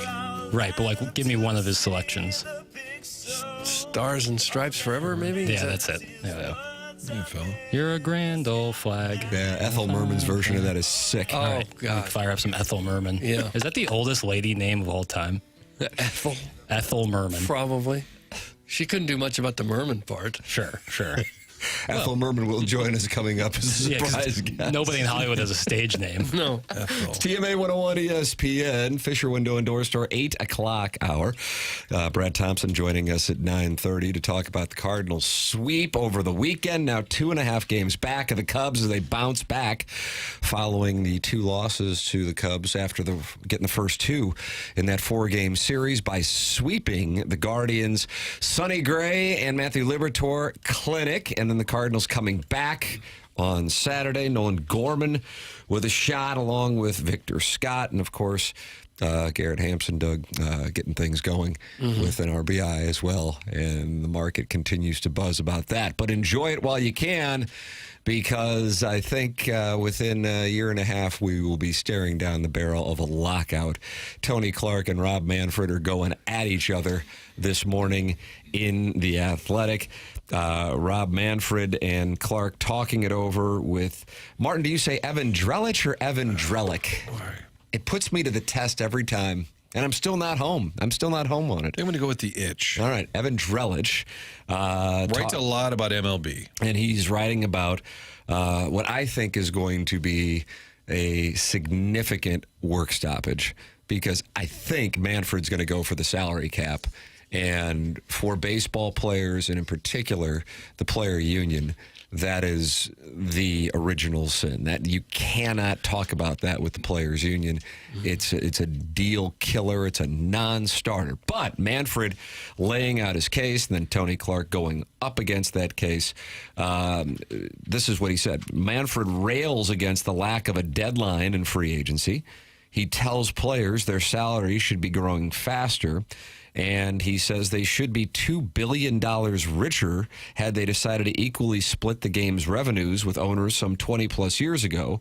He suggests that their union leadership does not want to deliver the change. And he is going directly to the players to make his case. I don't think the leadership of this union is anxious to lead the way to change, so we need to energize the workforce in order to get them familiar with our support of the idea that maybe change in the system could be good for everybody. He explained the strategy during an investor event held by the Braves. There, the commissioner both criticized the union and detailed his approach to labor in ways he had not publicly in years. Tony Clark called it a sales pitch that's full of misleading or downright false statements. But it is pointed out that Major League Baseball players, and this is a surprise to me, have, of the 4 major North American sports leagues, experienced the least amount of growth over the last 20 years in salaries. Does that surprise you when you hear that? Big time. It does with hockey, because hockey went through a phase where they started paying people big money, and then they backed way down off that. Yeah, the cap was frozen for a couple of years. Yeah. But if you think about the NFL contracts and the NBA contracts, they've just exploded. So that, other than hockey, I can see where that would make sense, because basketball, I mean, these guys are making $50 million, all of them. Yeah, LeBron opted in for 52.5 yesterday. Quarterbacks are making $50 million a year. Jeez. Over the last 20 years, the slowest growing salaries among the 4 major professional sports, baseball, Manfred says. And when I make that point to the players, what I usually say to them is, to me, that's a failure on our part. 10% of our players earn 72% of the money. I usually try to avoid the high-earning guy at this point and find a younger player and say, look, if you're one of the 10%, it's a great deal, but if you're the other 90, it ain't so good. It wasn't immediately clear how MLB calculated those figures. Tony Clark says he's making up the math. He said MLB's sales pitch, full of misleading or downright false statement, is coupled with their already announced intention to shut down the sport unless they get their way. Players' goal remains to continue to protect and improve the health of the sport, advance and protect the rights of players at all levels, and make the game as competitive as possible for the good of the game and the people who love it. That's Tony Clark of the Players Union saying that Manfred's making up these numbers and that Major League Baseball is planning on shutting down the game until they get a salary cap. Yeah, I don't have as hard a time believing Manfred's numbers as Tony Clark does when you see a handful of players making $35-40 million a year, and then you see the minimum is, what, $760 now?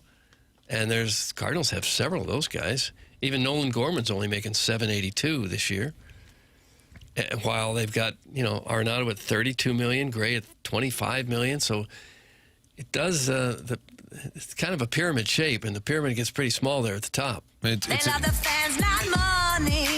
an interesting ploy to go directly to the players, even though he's on the side of the owner. So you can, and for Tony Clark, it's going to be an easy message. Oh, you're really going to believe him? He's in bed with the owners. I think both sides have to admit that it's not working. That in terms of competitive baseball, that there's too many teams that just are crap. And even if you're a free agent, if you're a big-time player, how many teams can spend that money? I agree with that. I think that is a great point. And if I were a player, I'd look around and say, man, I can't wait to cash in. Well, they're not going to do it. They're not going to do it. That's not healthy for anyone. So why, and they never do in baseball, why can't they look at this and say, for the good of the game, like, is there a common ground here where, like the NHL players during COVID said, all right, we get it.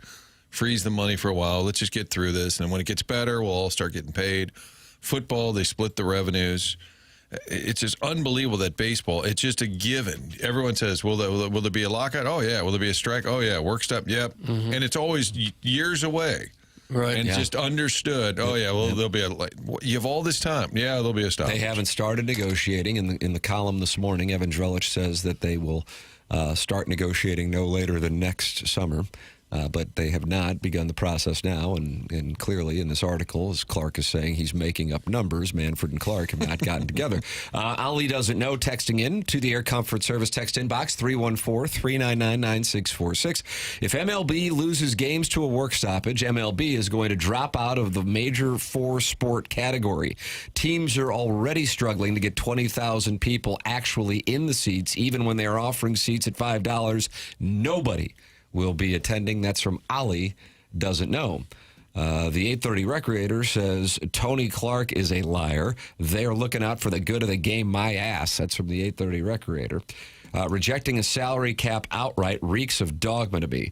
If the numbers work out for more players, that's what a union should do. The current system unchanged is an 8-team Super League with 22 teams feeding them players. It's like quadruple A baseball. That's from the Ichiro's American Hits, and I support that. I like that, an 8-team Super League. Yep.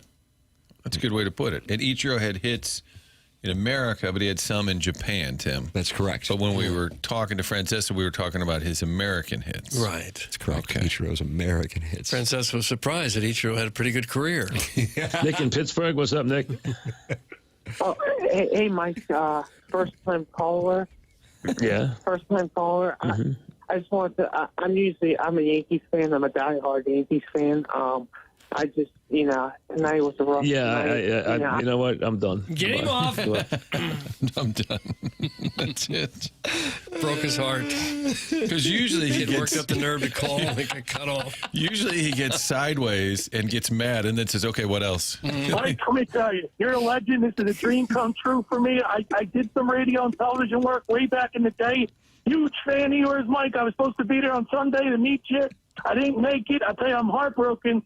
Going through a divorce. My wife and me always talk about you. I used to watch you, tape you on the Yes Network, Mike. This is great to speak to you. Mike, I want to meet you one day. I want to ask you a big favor. How about I come up to the station on Friday? Could I come up and meet you? No. Just like that. Chopped at the knees, going through a divorce. Put it on. Missed the meet and greet on put his Sunday. part out there. And the wife and I used to watch going through a divorce and just all he Very wanted- little sympathy for what he'd been through. No.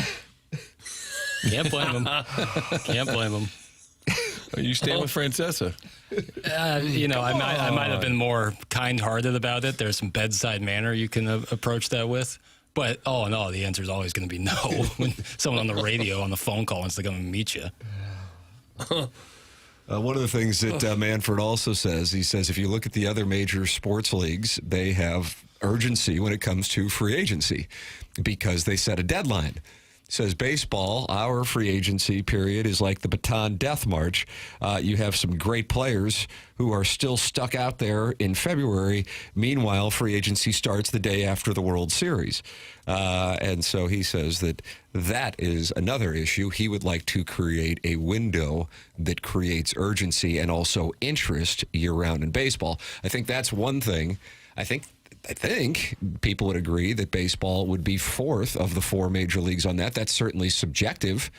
But, I mean, hell, plenty of Blues fans can't wait for tomorrow because free agency gets underway. Mm-hmm. Same thing goes on in Jackson's association, and obviously the NFL has that year-round calendar. So the point being, if you want to be at the forefront of people's minds, you have to have ways where people are talking about it in the months when the game is not being played, and baseball is not doing a great job of that. That interest that is created in the winter can lead to attendance in the summer.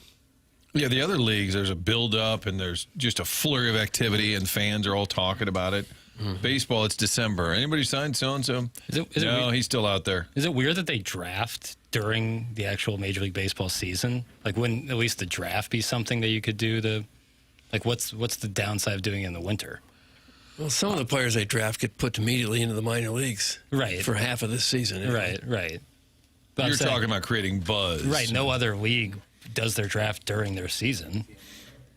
Be like week 12 of the NFL, hey, we're also going to draft guys now. Like, it just seems silly. But I guess the college season plays at the same time. I just think Manfred has messaged poorly often, but I agree with him on the free agent point.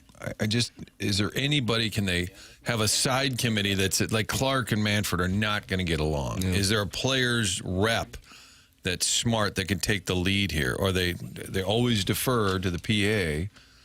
And it just look around. It's not working, right? And like you said, there's tons of guys making $1 million, which is plenty of money. But then there's a handful that are at the 40, 50 million. And as a group, if they were a voting union, you would think they would say, well, the majority are going to be the guys on the lower end are going to vote for change. Mm-hmm. Especially if they put in a floor.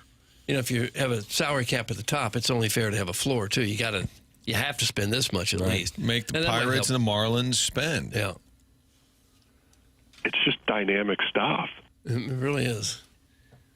Well, we need a mediator to make this happen. Then we have Mo on at the beginning of the week at spring training, and at the end, and I think I asked, he goes, you already asked us on Monday about the future of the game. But I think he even agreed, like, it's not looking good. Yeah, I think it's one of the things that drove him from wanting to continue to do this. I could be off on that, but I feel like he has been more and more vocal about it over the last couple of years.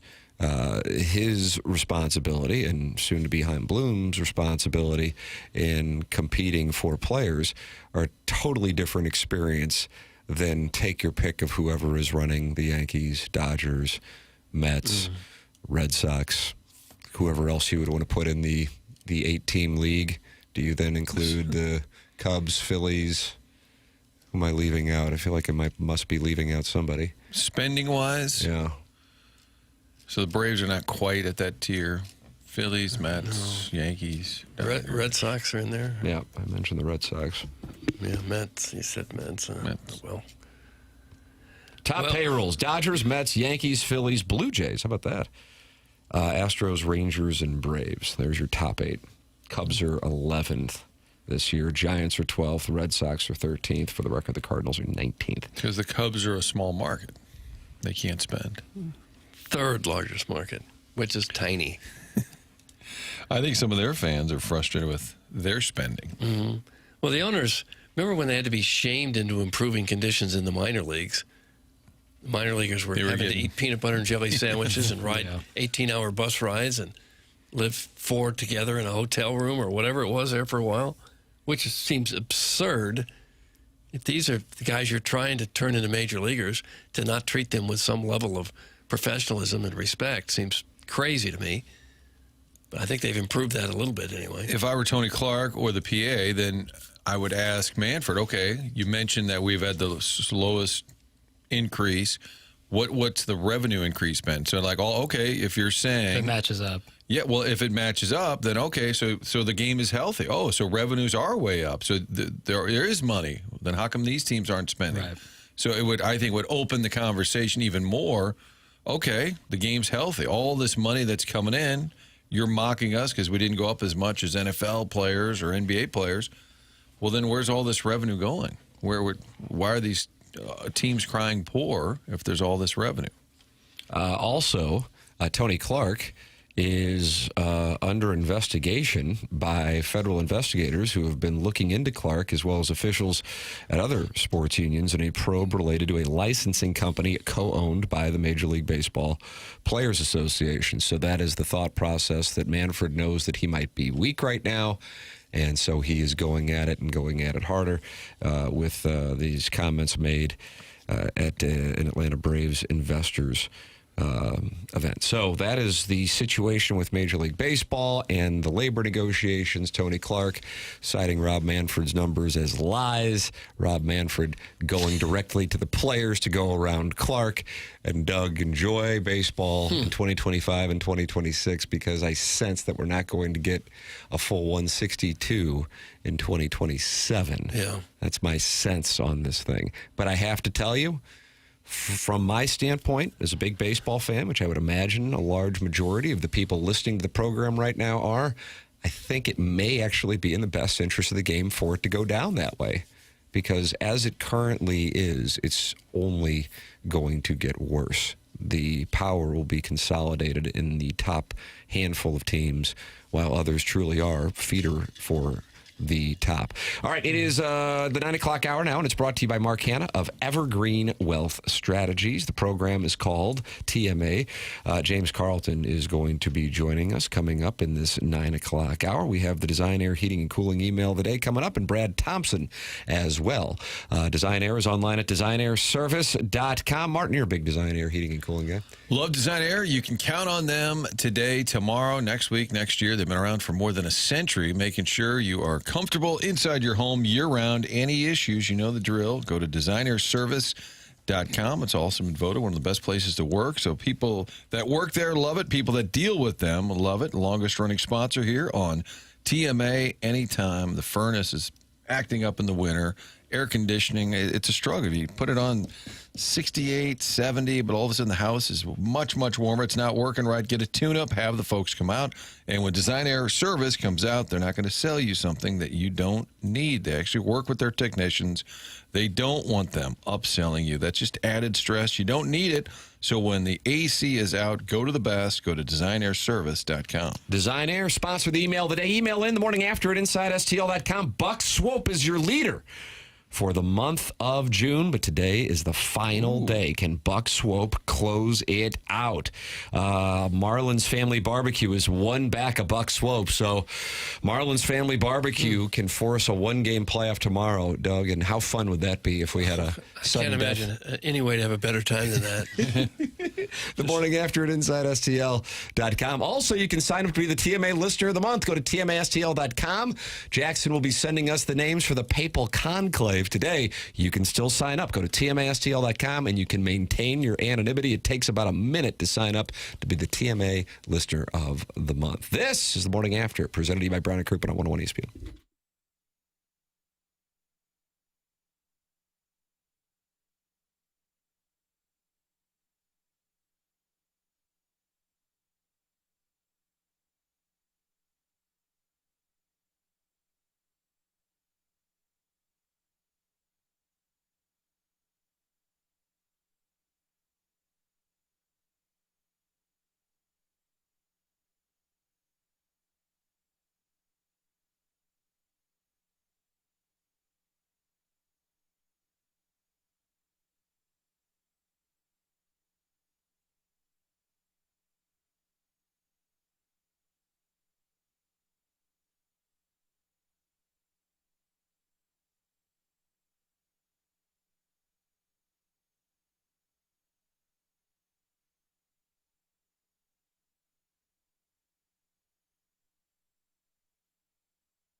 Jackson, what do we have here? What in the world is this? Oh, Jackson doesn't have a mic. I will tee it up for him. This is James Carlton is in studio here on TMA 101 ESPN at the Carlton State Farm Insurance Agency, Doug. That's all I'm standing over there. Hello, James. Well, good morning, and that was, for the listeners' pleasure, my dad and uncle's new album called Time. You can find it on all of your listening platforms. Oh, really? What's the name of the band? The Carlton Brothers. The Carlton Brothers. Really? Wow. Yes. So those guys have a little extra time on their hands, and so they get into the recording studio, and I thought that would make their day if we came out a break with that. So How thanks about that? I have to tell you, it actually sounded good. Well, thank you. When you let us know that music was there for return music, I didn't think it would sound as good as that, and I'm being serious. It really sounded good. Well, they have a producer that they use in Austin. Jimmy Jam and Terry Lewis? His name's Kyle, and I'll get his last name. Is that Babyface, Doug? But this guy is a wizard, and he actually just produced Paul Simon's most recent record. So, when you get some studio musicians around you, I think you and I can probably sound halfway decent. Is that right? Yeah. So that's the Carlton Brothers. They just start this band, or has it been around a while? Yeah, they've been trying to mess around with music for a long time. They had a band here locally in high school in the 70s called Anthem, and then 50 years later, they all got together and they filmed a reunion concert. That was a couple years ago in Austin. That was a lot of fun. So that's on YouTube, Anthem, The Road to Redemption. Check it out. How about that? Check it out. This is like legitimate. This is a real thing. That was not AI generated. No, that was not. I don't think they know how to use that. James Carlton of the Carlton State Farm Insurance Agency. He's my insurance agent. He's online at carltoninsurance.net, 314-961-4800. That's James Carlton, my insurance agent. I recommend him wholeheartedly. I've been a client now, James, for 6 years, and I know firsthand how great the customer service is over at Carlton Insurance in Webster Groves. James Jackson in the Stiefel dossier here, which will include Brad Thompson coming up at 9:30, notes that Missouri and Illinois have shrunk their football series, and that could be a signal that the SEC will be expanding to 9 conference games. So Missouri and Illinois were supposed to play next year. That is not going to happen now. Yeah, I don't like that. But the thought process is they will replace them with a slap ass. They have a road trip to Kansas and a road trip to Champaign, Illinois. They wanted to cut one of those, so the road trip to Champaign nixed. For a slap ass? It'll be for a slap That's ass. a little disappointing. I guess I don't understand why the SEC wants to go to 9 games. I'm sure it's money. I mean, that's always the answer, but I just feel like that could limit the ability for one of their teams to make the CFP, because I think your average person on that committee, the biggest factor is their overall record. And now you have another game against a really tough opponent. Mm-hmm. I don't know. I'm not a fan of it. I'd like 8. I love Missouri's schedule this year. Yeah. From the standpoint of being entertained by it? Both, yeah. And they're not playing LSU. They're not playing Texas. They're not playing Georgia. That helps too. Gabe mentioned in his 10 thoughts this morning how important it is to make the CFP. Like, look what it did for SMU and Indiana and Arizona State. I don't know if I buy that. Like, do you think the brands of Indiana and SMU have gone up that considerably? I think that locally they probably have. I don't know if nationally they have. Perhaps he had some recruiting data or transfer data that would indicate that. And then if you can get that, then that increases your NIL, theoretically, with some buzz about it. But I guess when college football starts up, I'll be like, oh, yeah, Indiana. And I guess if they can build on it, then yes. But in my mind, I consider those to be one-offs. Yeah, I do too. That's what I'm thinking. Yeah. That, which, by the way, could be completely unfair. But can you sustain it? True. How often do we see these non-blue bloods sustain it? I guess Cincinnati might come to mind of a team that hung around there a couple years in a row and made some noise. But yeah, it's not that common. Kind of thing. Yeah, they can show up sometimes. Yeah. So if you have 9 conference games and you're going to do 3 non-con, what's the ratio there of slap ass versus quality? Is it always going to be 2 crappy, 1 good? Yeah, that's probably. And when it's right. 4, is it 2 crappy, 2 good, or is it 3 crappy? Sometimes it can be 3 or 4 crappy. Yeah, I mean, Boston College was their marquee non-conference game last year, which they turned out to be a halfway decent team, but certainly not a huge one. Hey, sometimes Tim references hearing himself from the early days on TMA, or the Morning Grind, forgive me. Yes, and I'm appalled. And he's appalled. Do you remember Tim being that appalling back in 2004 through 2006? Well, he's appalled at himself. Yes. So was I appalled with him? Yeah, I've often said, Martin, I don't know how you and the cat put up with it for real. What did you do that was so appalling? I was a totally different human being, but it was I hear it and I'm just like, it honestly sounds like I was on cocaine. That's what it sounds like to me. Knowing plenty of people who are, that's what that's what I sounded like. And I'm like, oh, and I wasn't. I mean, I tell you if I was, really wouldn't care, but I wasn't. It's just like it was out of control. So yes, I hear that. And also my voice sounds higher, but I guess the voice deepens as you age, I guess. Well, I was thinking you guys are in a unique spot where you actually could go back and see what you looked and sounded like from 20, 30, 40 years ago. I mean, do you guys ever look at old tape and you're just appalled by seeing that young Martin? Do you see old sports finals, Martin? I have not. Somebody, Dave Sharp, great photographer at Fox 2 the other day, walked into the office and he said, I found this laying around, and it was a picture at the old 2 Fox headquarters by the arena over there on Hampton. And Marshall Faulk had done like a segment, and it was a picture of me, Marshall, and then all of the producers. And like during one of the off seasons, he did sports as a gimmick. He came in and did the nightly sports, and we all took a picture in the hallway. And I said, holy crap, that's probably 24 years ago. And I'm like, God, my hair wasn't Casper White. And I'm like, I looked a lot. So in that sense, I'm like, God, I wish I looked like that. But the video where you first started, like your first sportscast and earlier, you're just awful. Yeah. Those are the ones that would be hard to watch. Mine was But you so think bad, you're good. I destroyed the tapes. There's no evidence of yours? Are you talking about the tape, your real tape that you would send out? Yeah, probably. Some of the tapes Your from resume, Rochester, Minnesota. that would be a YouTube hit, like your original demo tape that you sent out.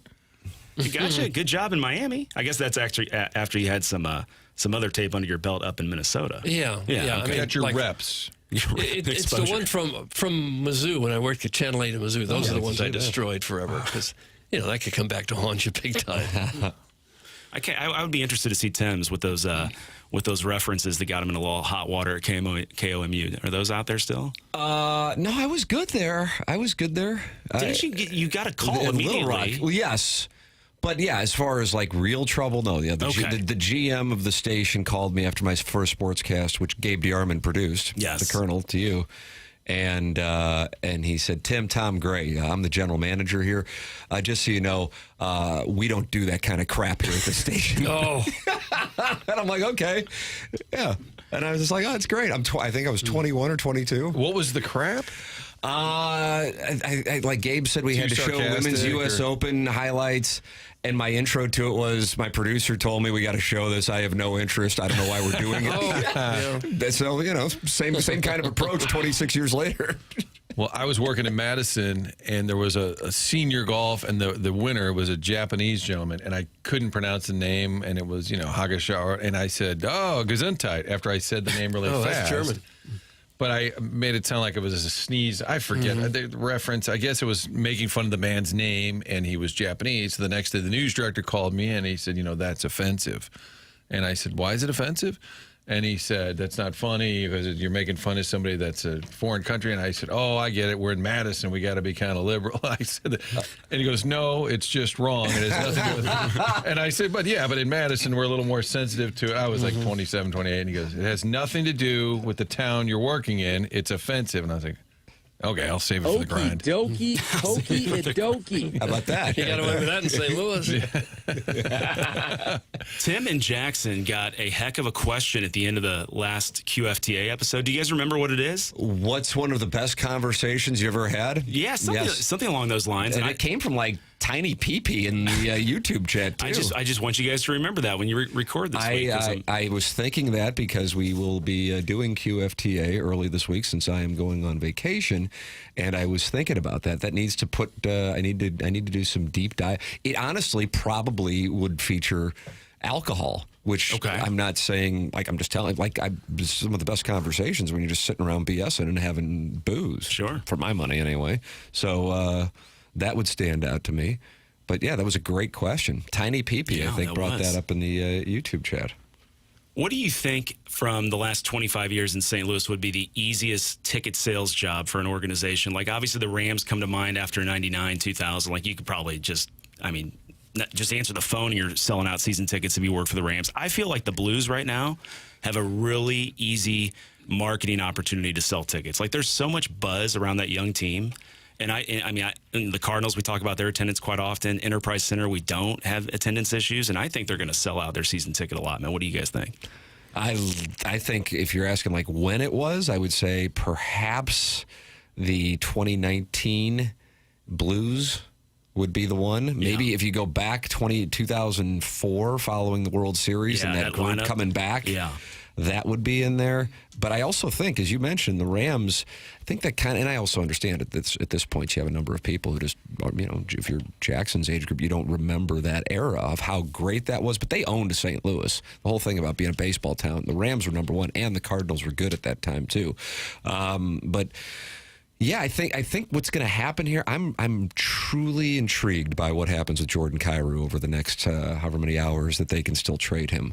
And then what the Blues will do if they are to trade Kyrou, what that response would be. Because I think it could be if it happens, a move that will be something that may be in the best interest of the organization, but it might not be popular with the fan base. And so that could be something to navigate. But yes, in a vacuum, I would tell you that the Blues have a ridiculous amount of equity in this market. Yeah. I mean, and a lot of it has to do not only with the trend of younger players, but also with the way the organization manages its messaging. So people can buy in. They're there, they're available, and they, get their word out that people feel like they're doing the right thing. I think in recent years, the launch of City SC, because the MLS fan was so desperate for a team. Yeah. They had a waiting list. I think they still might for season tickets. They sold them out immediately. I think that was an easy sell because there was that soccer fan just dying for a pro sports team.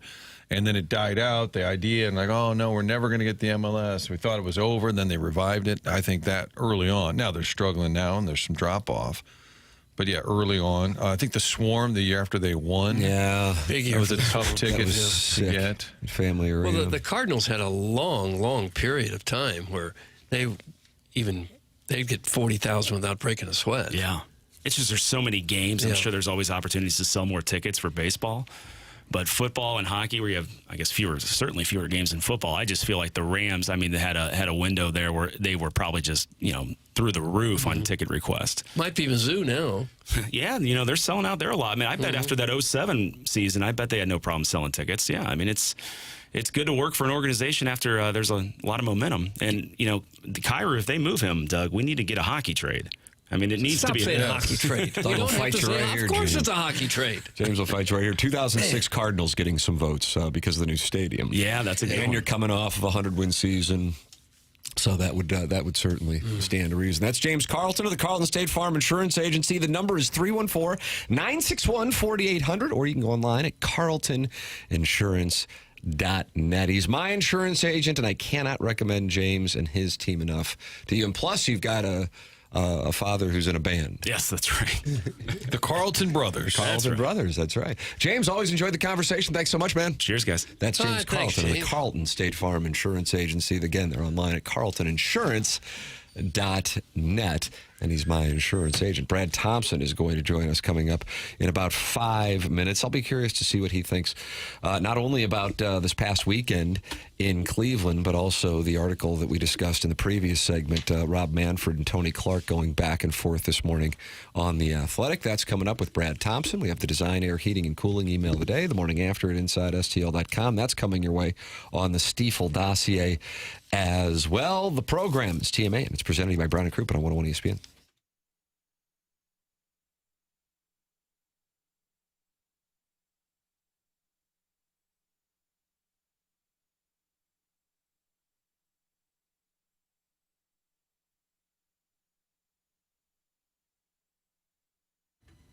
Michael's Flooring is online at igotfloored.com. Michael's has been family and locally owned for over 30 years. If you are in the market for flooring, Michael's is the place you want to go. igotfloored.com is the website. The locations are in Creve Coeur, Darden Prairie, and St. Peter's. Michael prides himself in making sure his employees are happy and make a great living, and then that happiness is passed along to the customers, and that's why they've continued to grow through the 31 years that Michael has owned and operated Michael's Flooring. Employees love working for him as they feel like family, and he makes sure they are taken care of, and this then rubs off to the families buying the product as they know they have the best interests of the buyers at heart. It's Michael's Flooring online at igotfloored.com. Support the sponsors. That's the name of the game on TMA and has been for our 20-plus years. It's Michael's Flooring online at igotfloored.com.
Nolan Gorman got his eye back. Oh, Doug, it's 3 a.m. and we're out having a little nip. Just a little nip of the cooking, Sherry. Ties undone. Yep. Dart in hand. Michael Bublé singing. Just a little cocktail lounge around the corner. Okay. Let's have one more. This guy seems like he's hitting his stride talking about Nolan Gorman and the lyrics. Ladies and gentlemen, it is our pleasure to welcome to the Collier and Thompson phone lines, Brad Thompson joining us here on TMA Morning. BT.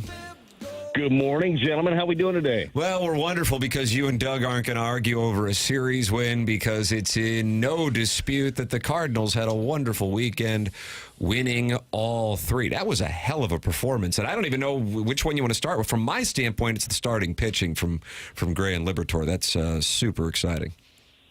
Well, let's just start with this. I know from talking to the guys, they did it for Doug. They talked about it my goodness! Well, yeah, that's important. They did it for you. You got to try to win them all. Yeah, Don't be satisfied. Exactly. With That's what they win. said. Look, exactly. 2 out of 3, great. 3 out of 3 is what we're looking for because we're going to be held accountable on the morning after. So that was really that was a big time motivating factor. So Doug, the boys are pumped and they're listening to you and they're going to try to win every single game from here on out.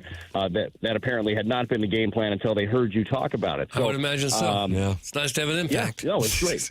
It is very true. But yeah, no, that's a great place to start with the starting pitching. Look, this is a group that in large part didn't know what the expectations were going to be. I would say that the starting pitching overall has been better than most expected. And then Sonny Gray did Sonny Gray things in that first one.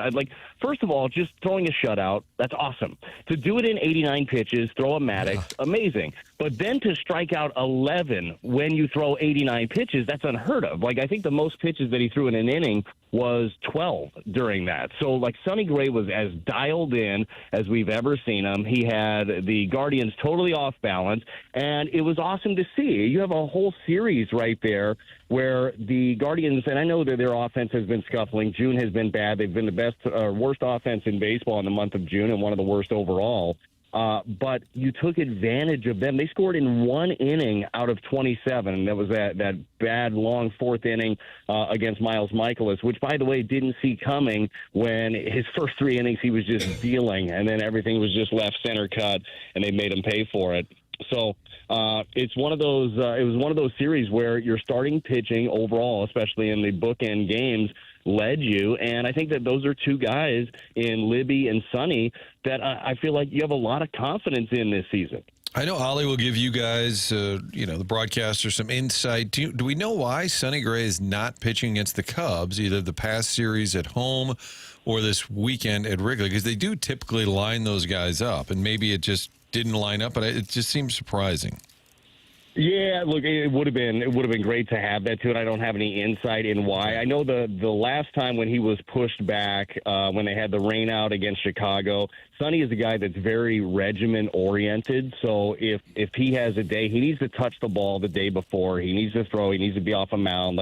He has things that make him successful. So they were trying to set him up for success, which kind of threw off maybe a little bit of the scheduling against the Cubbies. Certainly, you would like to see him there, but I don't think it's anything more than that. I don't know if you heard the song playing before your interview started. We got a guy singing that Nolan Gorman's got his eye back. It does feel like he's kind of maybe turned the corner. Do you sense that maybe he's got it kind of figured out now?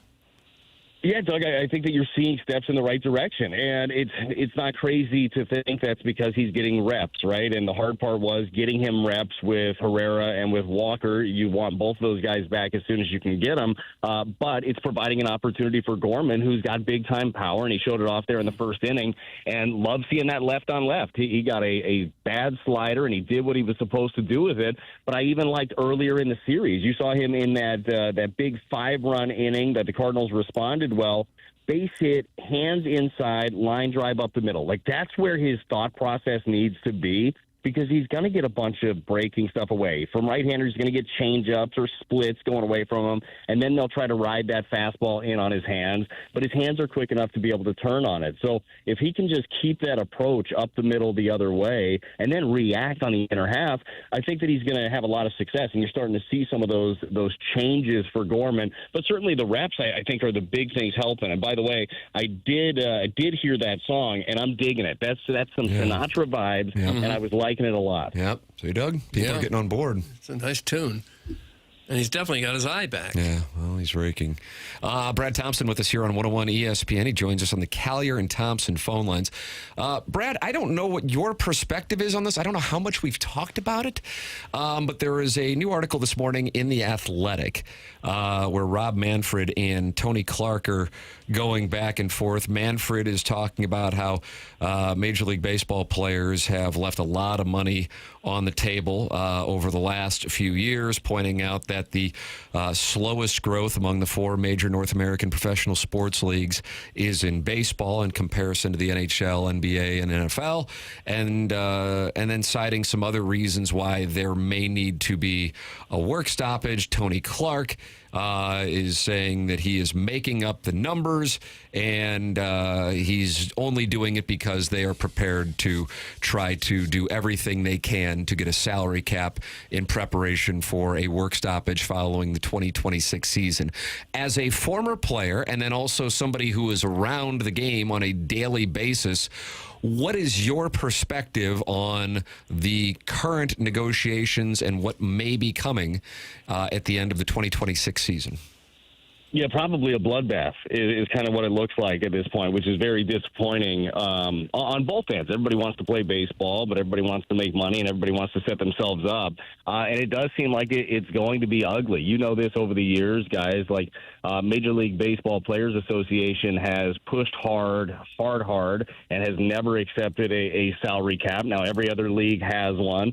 The idea of it, just from the outside looking in, of a cap and a floor, if you're really worried about everybody making more money, then a cap and a floor would probably do that. You'd have some veterans that would make better money. You'd have young players that would make better money, but you wouldn't have your monster contract for the higher end. I don't see Major League Baseball players giving up on that. I do see, I mean, they've been filling up their war chest for years now so they can pay their guys in the event of a work stoppage.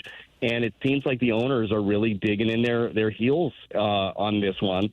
And you guys know, I mean, the TV money is different than it was before. These contracts aren't enormous like they were. The money's not flowing like it had been in the game of baseball. So, look, I hope that in the next couple of years, next year plus, they're able to make some headway and agree. But those two sides don't see eye to eye very often. So it's a little bit easier when you're not on the inside of it anymore to see the benefit of a cap and a floor. But I know from the inside that was definitely never even a conversation that they talked about. So I don't know. Where are you guys on it? Do you lean one direction or the other? I would love personally to see baseball's off season be something similar to what we see in the NFL, NBA, and NHL, where people are, I mean, Blues fans right now, Brad, are excited about tomorrow because free agency starts, and I know NBA fans are excited about it. Baseball's free agency, though, not only doesn't carry that same excitement level, which then limits the amount of conversation around the game in the offseason, which then hurts it, I think, during the season, but in addition, there are only a handful of teams who are really competitive for the top-end free agents because of the current economics. And I would think, and especially, I'm curious your perspective as a former player. It's something Martin brought up when we were talking about it a half hour ago, that it isn't good for the players that only a handful of teams are available for their potential services because it limits their market. So, for example, if you're a great third baseman and the Dodgers are already taking care of at third base, well, man, you better help that the Yankees or Mets need a third baseman. Otherwise, your marketability may be limited. What do you think about that element? No, they could very well be, especially on that star side when, you know, there's only so many teams giving out $300, $400, $500, $700 million contract for sure. And I think the player that gets lost the most, honestly, at this point is the veteran guy who still can absolutely help you, but the young guy's a lot cheaper. Like right now, if you had a floor, I think you'd have more veterans with job. I think teams would be better for it, having more leadership around. You have that guy making $3-4 million as opposed to the kid making the minimum at $700 or $800 that doesn't really know how to play yet. So there is that. That's the union has to figure out what's the greater good. I still don't see them settling for it. But if you're worried about everybody, the answer might fall towards the having a floor, having a cap. But I just don't see it happening. And so that gets me to what I think is really at the core of this thing. But you've been there, and that's why I'm really curious what you think. The salary cap, I feel like, is the non-starter for the Players Association. And if you're Tony Clark, you don't want to be the guy who gave in on something that I get the sense for Major League Baseball and the Players Association is the thing that they hold most sacred, and the fact that it doesn't have a cap. And you don't want to be the guy that gave in on that. That's my read on it. Do you think that there's something there? Oh, I absolutely do. Yeah, wholeheartedly agree. Like, you don't want to be the first one that does it. Now, you could end up if your side is working all the numbers and you're looking at the future and you're projecting this years and years out, which is hard to do in an economic landscape that is ever changing. But if you look at it and it shows that it will benefit all of the players, all of the union for years and years to come, sometimes you got to be the guy that makes that brave step. But the oftentimes the guys that are leading the charge and are active in the union are the guys that are making this higher end, the guys that are trying to cash in on these enormous contracts. And I will never push back on any player making whatever amount of money they can. And people will say all the time, oh, so-and-so is not worth $30 million. Well, do they pay him that? Then he is, like it kind of is what it is at that point. But I think you're right with being the guy that makes the biggest change. If that doesn't go well, because there's no going back, right? Like all these different rules that we've changed in baseball. Once you open up Pandora's box, you won't do it for one CBA and then go back and say, never mind, we don't like this salary cap. There is no changing it from there. So there's definitely something to that. Do the young guys always fall in line with what the union tells them? Because a lot of the lower end salaried players, you'd think there's a lot of them, they could vote for what's in their best interest, not the multi-millionaire player, but do they tend to just do what they're told if you're a newer player? Yeah, I think that there's some that push against other things, but usually your younger players who are, whether they're reps or whether they're assistant rep, generally kind of tend to go with the union. You tend to go with your guys. I would. If my whole group is saying that this is what's going to be best for us, then I believe in the leadership. But you better hope that the leadership is going the right direction too. But yeah, I think that there is an aspect to that of just kind of following along and being a team player because you believe it's for the greater good. I think a lot of the players are thinking about this right now, worried about it, or is it just something that's still a year or two away and subject doesn't come up very much? No, I don't think that anybody's worried about it currently. Now, when it does come upon you that guys will be worried. Certainly there are some guys that I bet are looking at their window of earning, looking at free agency and realizing that that is coming and it's looming. And I'm sure that their agents have talked to them about it and stuff. But right now, it's you're playing. You're not worried about the future. Now, I do hope that a lot of guys, and especially young guys, are stashing away some cash when they're making it right now and being able to plan for the future. And certainly a work stoppage, by the way, we keep talking about the players and MLB and the union. That affects a whole lot of people. Like it affects cities and stadiums and workers. It reaches everybody, and that's something that is oftentimes, almost all the time, left on the cutting room floor. We don't think about other people in situations like that. But hopefully some are planning accordingly. I hope it doesn't happen. But like you said, and I haven't read the article at The Athletic yet. Maybe I'll do that after we talk. But it seems like we are heading in a bad direction with that after 2026. Yeah, I mean, the intensity of the comments going back and forth. Clark issuing a statement. He didn't participate in an interview, but just saying Manfred's just making up numbers because they're going to dig in and do everything they can to get the one thing that they want. And, of course, that is the implication of the salary cap. That's Evan Drellich is reporting at theathletic.com this morning. Brad, final thought. One of the conversations that's going to go on, and it goes on starting back in May, is the trade deadline. But let's say that the Cardinals are in this spot, and you might have one hell of a National League Central race with 4 teams in the mix. I mean, the Central's records, when you look at 4 of the 5 teams, pretty damn good. You can make a case record-wise that it's one of the best in the game as far as the divisions go. But let's say the Cardinals are going to go to a spot where they're going to acquire somebody. Where would that acquisition be if you were in the spot where you could call the shot? Would you go with a starting pitcher to solidify with Gray and Liberatore, or would you go a different direction, say the outfield? Where would you go? Well, the 3 aspects that I would look at. One is another starter with swing and miss. I mean, that's if you're making a push, right? That's what you want. By the way, those guys are not going to be easy to come by, and that's a big decision of what prospect capital you are willing to get rid of in a deal like that. But that is, whenever I think about the postseason, I think about a 1-2 punch. I think about the 2 starters that are just going to shove. Now, maybe that's Sonny and Libby. Maybe Libby continues to go that direction, which would be fantastic. But having a 3rd one ain't a bad idea either. So that's one for sure. And speaking of swing and miss, I think you need more of that at the back end of the bullpen. That's something that the Cardinals, their bullpen has been awesome here as of late. What a great job yesterday, especially JoJo came into a big spot. He was awesome. He's been better and better. Maton's been awesome. Helsley is Helsley. He's really good. But I think you could use a little bit more swing and miss. That's a big thing. You know how early pens are used in the postseason? So I think that's something that you could use to make a push. And then a right-handed bat. Like the Cardinals need another right-handed bat to emerge on their team. And maybe it's a right-handed bench bat, but somebody with some thump. Like those are the 3 things that I would look at to acquire. Now, it's nice to have a shopping list. I always did this around Christmas. I had a big old list. Usually most of that stuff didn't land under the tree. So we'll see what it looks like. But I think those are the 3 that I look at. Did you have, what did you guys have as your shopping list? I would think another starter as well. And, yeah, the swing and miss stuff, it's going to be tough to get. Because I think through the lens of what you were just talking about, that pitching in the postseason.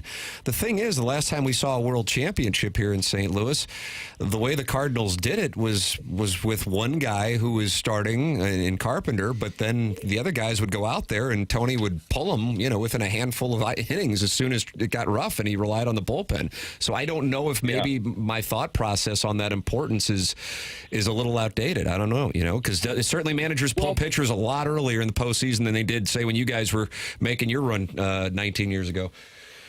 No, you're absolutely right. But to that point, too, you also think about the time after the trade deadline, too, how much another impact starter helps you, right? Making that push in the division. So there's going to be a lot of decisions to make. This is what the team wanted and wants. Look, we're not at the deadline yet. You know how quickly things can change in a week or 2 weeks or 3 weeks. But they wanted to make this as difficult of a decision as they possibly could on the front office. And I think they're doing a good job. And by the way, I think that's exactly what the front office wanted as well. I think that Mo is going to be very happy to make some really tough decisions. And as he's talked about, willing to add to this ball club. So we'll see what those additions look like. What level of surprise do you think there is in the clubhouse that they're actually contending? Do you think? I don't think there is. I really don't. In the clubhouse, around it, absolutely. But there's, and I know it's stupid and it sounds cliche. This team, just from talking to them in spring training and talking to the coaches and individuals, there were guys that need to take steps forward. There were a lot of different things that had to happen for this team to have the success that they're having at this level.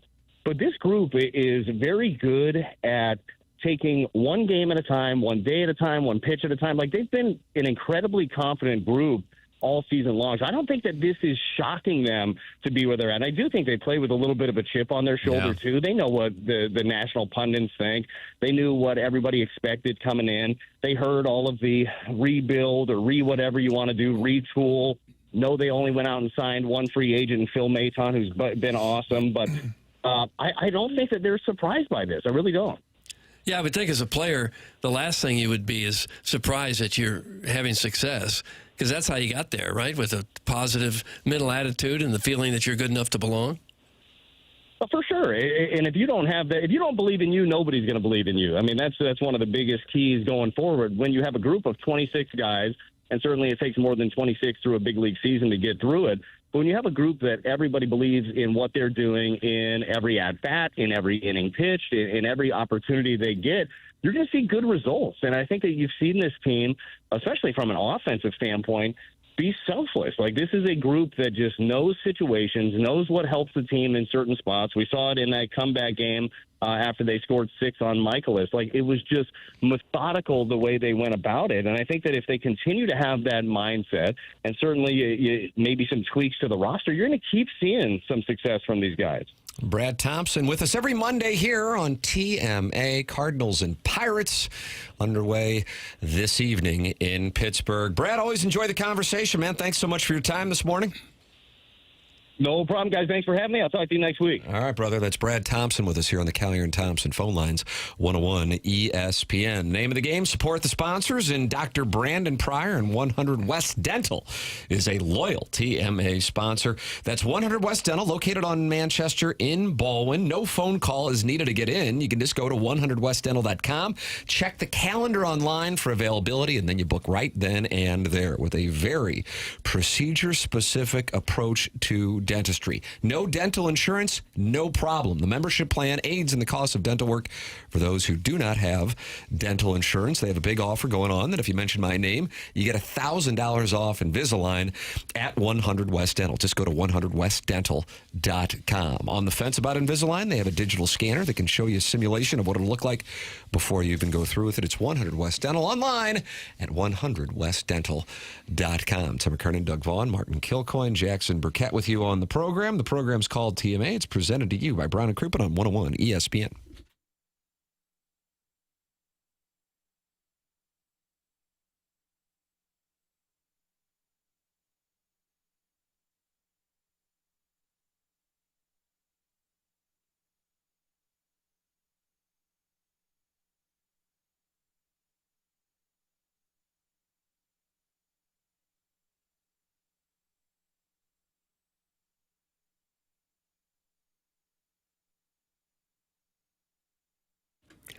TMA is brought to you by St. Louis-based Stifel, a leading wealth management and investment banking firm. Stifel is the firm where success meets success and has been since 1890. It's a historic St. Louis company founded in downtown St. Louis way back when, 1890, same street the company is headquartered on today. Proud to have called St. Louis their home for 135 years now.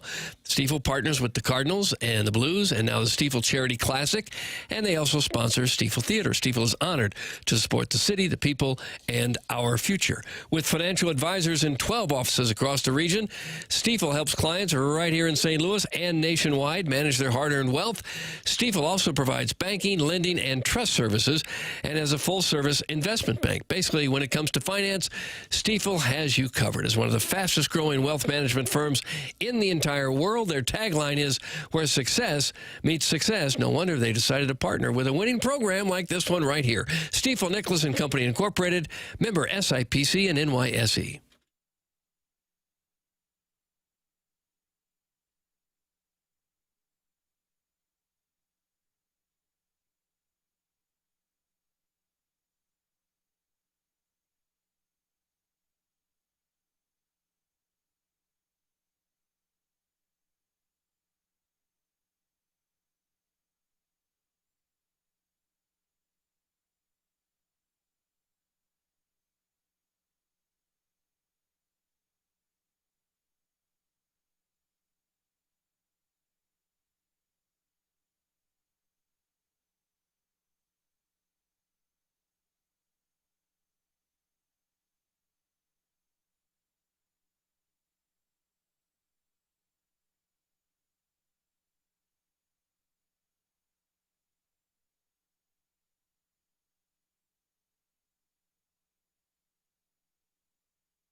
This is Jackson with a Sports Center update driven by Johnny Londoff Chevrolet and Johnny Londoff Autoplex. The WNBA is announcing an expansion as they expand to 18 teams as Cleveland, Philadelphia, and Detroit will bring the league to 18 teams. It's the most in league history. They'll stagger each team's inclusion into the league with all three set to be operating by 2030. That was another Sports Center update driven by Johnny Londoff Chevrolet and Johnny Londoff Autoplex. See them at Londoff.com. Chevy, together we drive.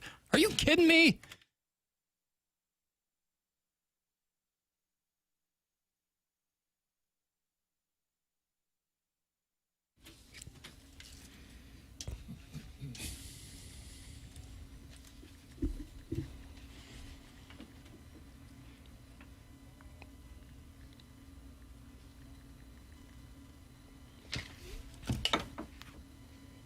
Think about this, Doug. It's nice. It's TMA 101 ESPN. Mark Hanna, sponsor of our 9 o'clock hour here on the program. He's online at evergreenstl.com as we enter the 10 o'clock hour. And Martin, I know you got to head to onboarding, but I just have been handed breaking news by Good Morning Grant Francis.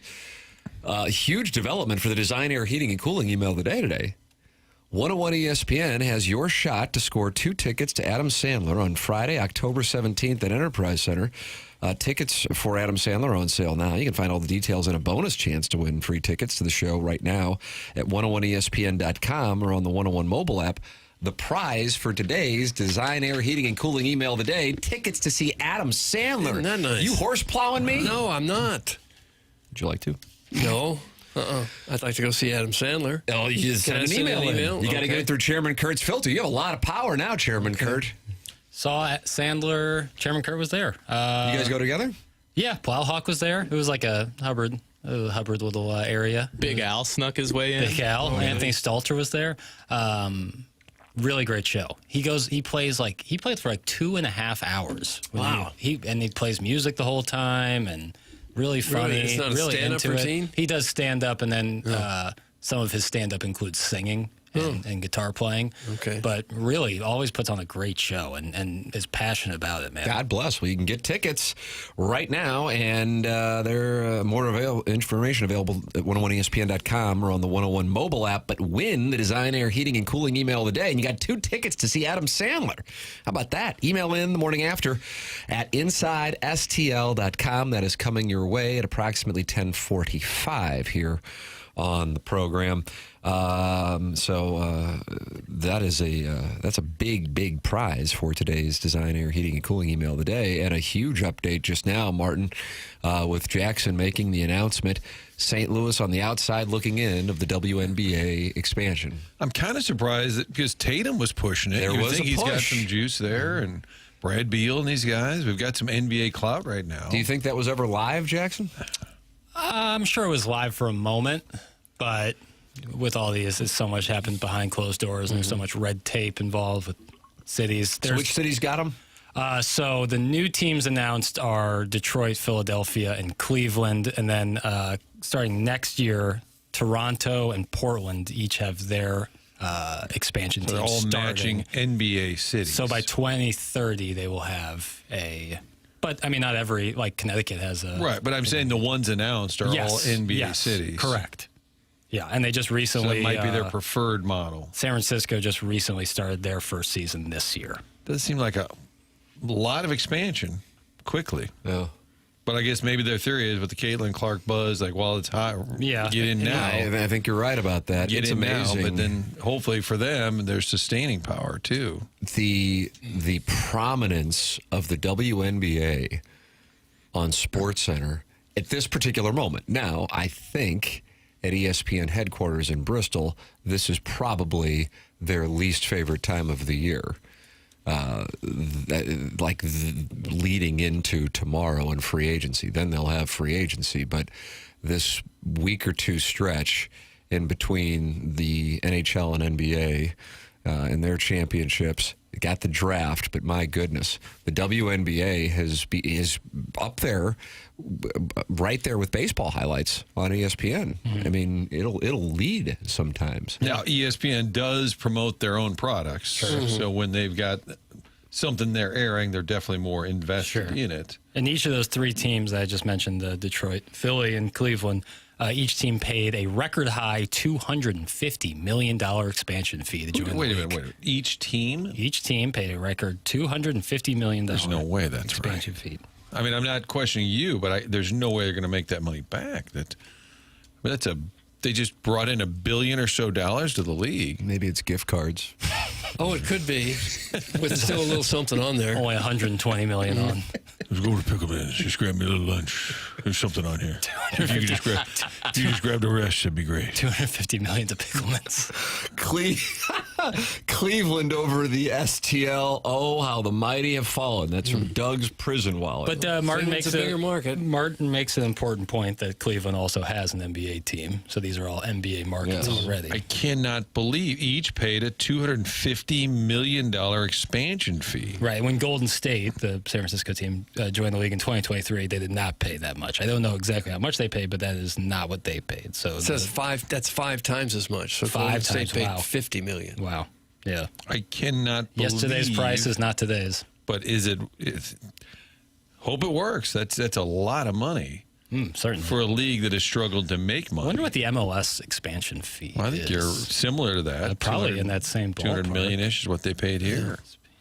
And people make fun of the MLS business model and say that it loses money, but they just keep expanding. They keep cashing huge checks. Get the money that way. San Diego's new MLS team recently paid a record $500 million to join their league. Yeah. I don't believe that's what St. Louis paid. Doug, we have to start up a league and get expansion fees right quick. Let's do it. Wiffle ball. Wiffle ball league. Yeah, there we go. Probably already exists. But even if people had to pay like $200 to get in, you know. But people got to watch. Jackson's willing to start at $200. Well, you got to start somewhere. You got to find something that people are going to watch, not just play, but watch. Wiffle ball people play. I don't know how many people watch it. Well, they'll watch ours. Yeah, we'll have great players. You think so? Do you guys know where Lime is? I got an emergency needlepoint belt request from that region, and I am so lost. That's from the self-made stay-at-home Ladue mom, Doug. She is looking for Lime. South. Get yourself Start at the brewery and drive a little bit south. Yeah. Right across the river to Pear. There you go. Doug, I'm lactating. Thanks. Okay. Thanks. You just cross river to Pear, and there it is, Heiny-Miney. Beware the rabid dogs in the outfield. Martin, I know you have onboarding. We have the 10 o'clock hour, and we're giving away Adam Sandler tickets for the Design Air Heating and Cooling Email of the Day. Winner today, Buck Swope leading Marlins Family Barbecue by 1. And don't forget, you got an hour to sign up to be the TMA Listener of the Month at TMASTL.com, and we will have a papal conclave when Jackson sends us today, Martin, the, 4 or 5 finalists? Is there usually 4 or 5, yeah. And I'll remember to vote. I did vote the last time.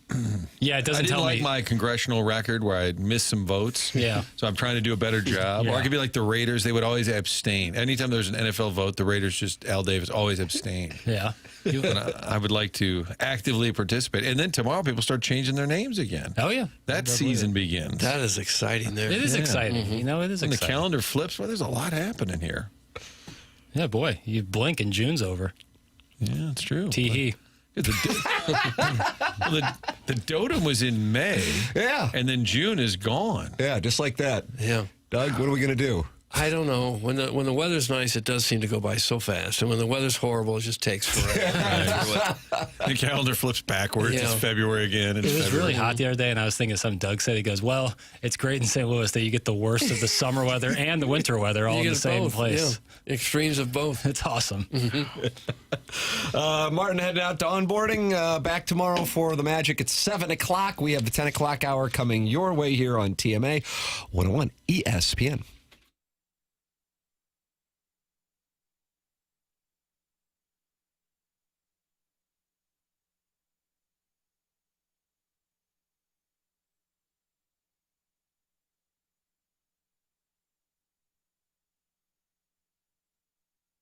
Can't say enough good things about Aesthetic Design and Build online at aestheticdesignandbuild.com.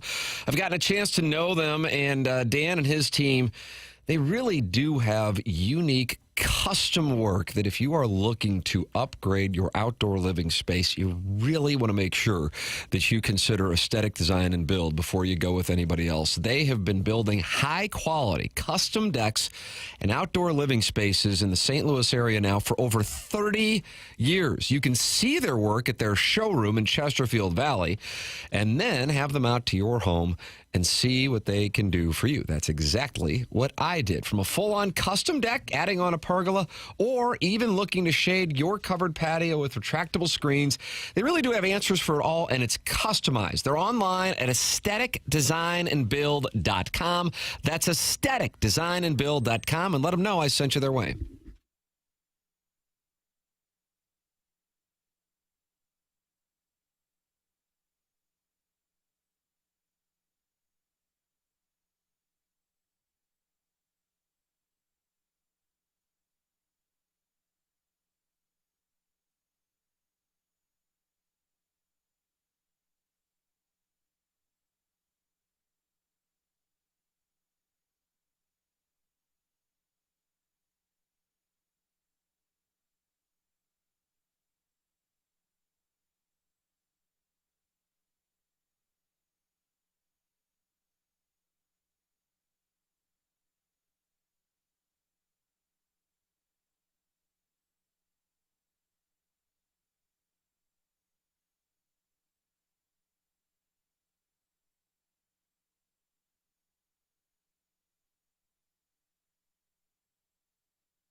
Jackson's celebrating America with his return music.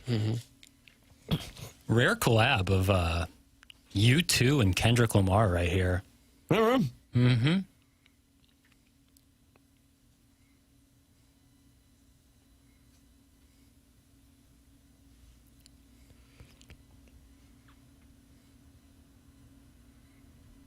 Like we're celebrating America with In the Kendrick world? Lamar.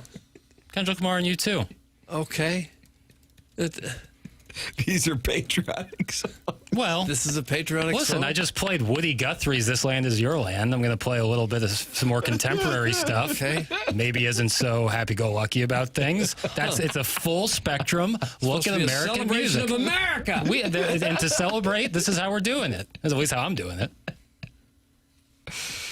This is listen. I'm showing the full spectrum of American music. Look at this guy. He's showing you, Doug. Okay. I didn't realize this when I said I was going to be off coming up here for family vacation. Little Jackie Papers is off on Thursday as well. Off on Thursday. Yeah. Driving to the lake, and you are going to get there early. I'm driving to a lake. Maybe not what some Tahoe? the lake. Tahoe. What lake are you talking about? Lake Como? Carlisle. Mark Twain. Como and Carlisle. Duality of man there. What lake are you going to? Michigan. Oh, so you'll be gone Friday as well. Everybody's off Friday. That's 4th of July. That's right. Oh. What? I hadn't thought about that. Yes. So, yeah, I'll be back Monday. But, yeah. So none of the lakes around here are good enough That's how I take it. God, no wonder you played that music before. I played Lake of the Ozarks, or I went to Lake of the Ozarks Grudgingly. early this month, or May. Oh, is that for like a year trip? For a ear, what did you say there? I heard ear trip. Was that for your trip? It was a trip I was on. To call it my trip, like Jackson's adventure to the Ozarks, I think would be the wrong headline. It pains Vladimir Burkett to celebrate the 4th of July. That's from the Warson Woods Get out of here. Wacko. Get out of here. Libby Jack. Whatever. And now our lakes aren't good enough. Why do you hate Creek I'm Lake? only going to the biggest lake in America. It's not in Missouri. Yep, thank you. It's not. No, it's not. Another all-boys trip to a cottage in Michigan. Nice. It's from the Veiled Prophet. It's my family loser. Title of the segment. That's my family, loser. That is the title of our segment here. For those of you podcasting via the Schaefer Door Company podcast app, Tim McKernan, Doug Vaughn, Chairman Kurt sliding into the dais when Martin goes to onboarding at 10 o'clock. Little Jackie Papers on the ones and twos. What is it? This keeps popping up in Fun with Audio. I know nothing about it. No. Oh, is it the Bill Simmons stuff? Are you aware of this? I wouldn't say it's a rich text, and without Martin, Martin really was like. Oh, is that right? Okay, then we can sit on that. Well, one. What is the backstory? Kendrick Perkins and Bill Simmons are going at each other on Twitter. Simmons was quite critical of the ESPN's NBA draft coverage. Was not a fan. He didn't like Kendrick's take about the Raptors pick. He was really just did not thought it was a bad take. And then Kendrick Perkins sat in his car for about 3 minutes talking to his phone about how much he hates Bill Simmons, and they were just kind of going back and forth. Like I said, it's hot. It's summertime. It's time for a sports media beef. So you kind of see that coming. But I would not say it's. So you're saying these are staged media beefs because it's a slow time? I wouldn't say necessarily staged. Well, I'm just why saying, does it matter the time of year? I say people on high alert. They're looking around. They might lean to a producer. What do you got? Where'd you get this? Oh, look at this coverage. All right, I'll take a shot. And then this comes back. I just think, midsummer is the time where sports media like to beef. I don't know why. Okay. But there certainly is not much going on in the world of sport. How many dudes are going to be analyzing the NBA draft at that one-bedroom Airbnb in Grand Haven? That's from Dale, and he's in Grubville. Even though Jackson said he's going with his family. It doesn't matter. No, we don't believe that's true at all. It doesn't matter. But even if I was going with like 12 buddies, that would be great too. It'd be really fun. For a one-bedroom place? Maybe not one bedroom. Listen here, commie. What?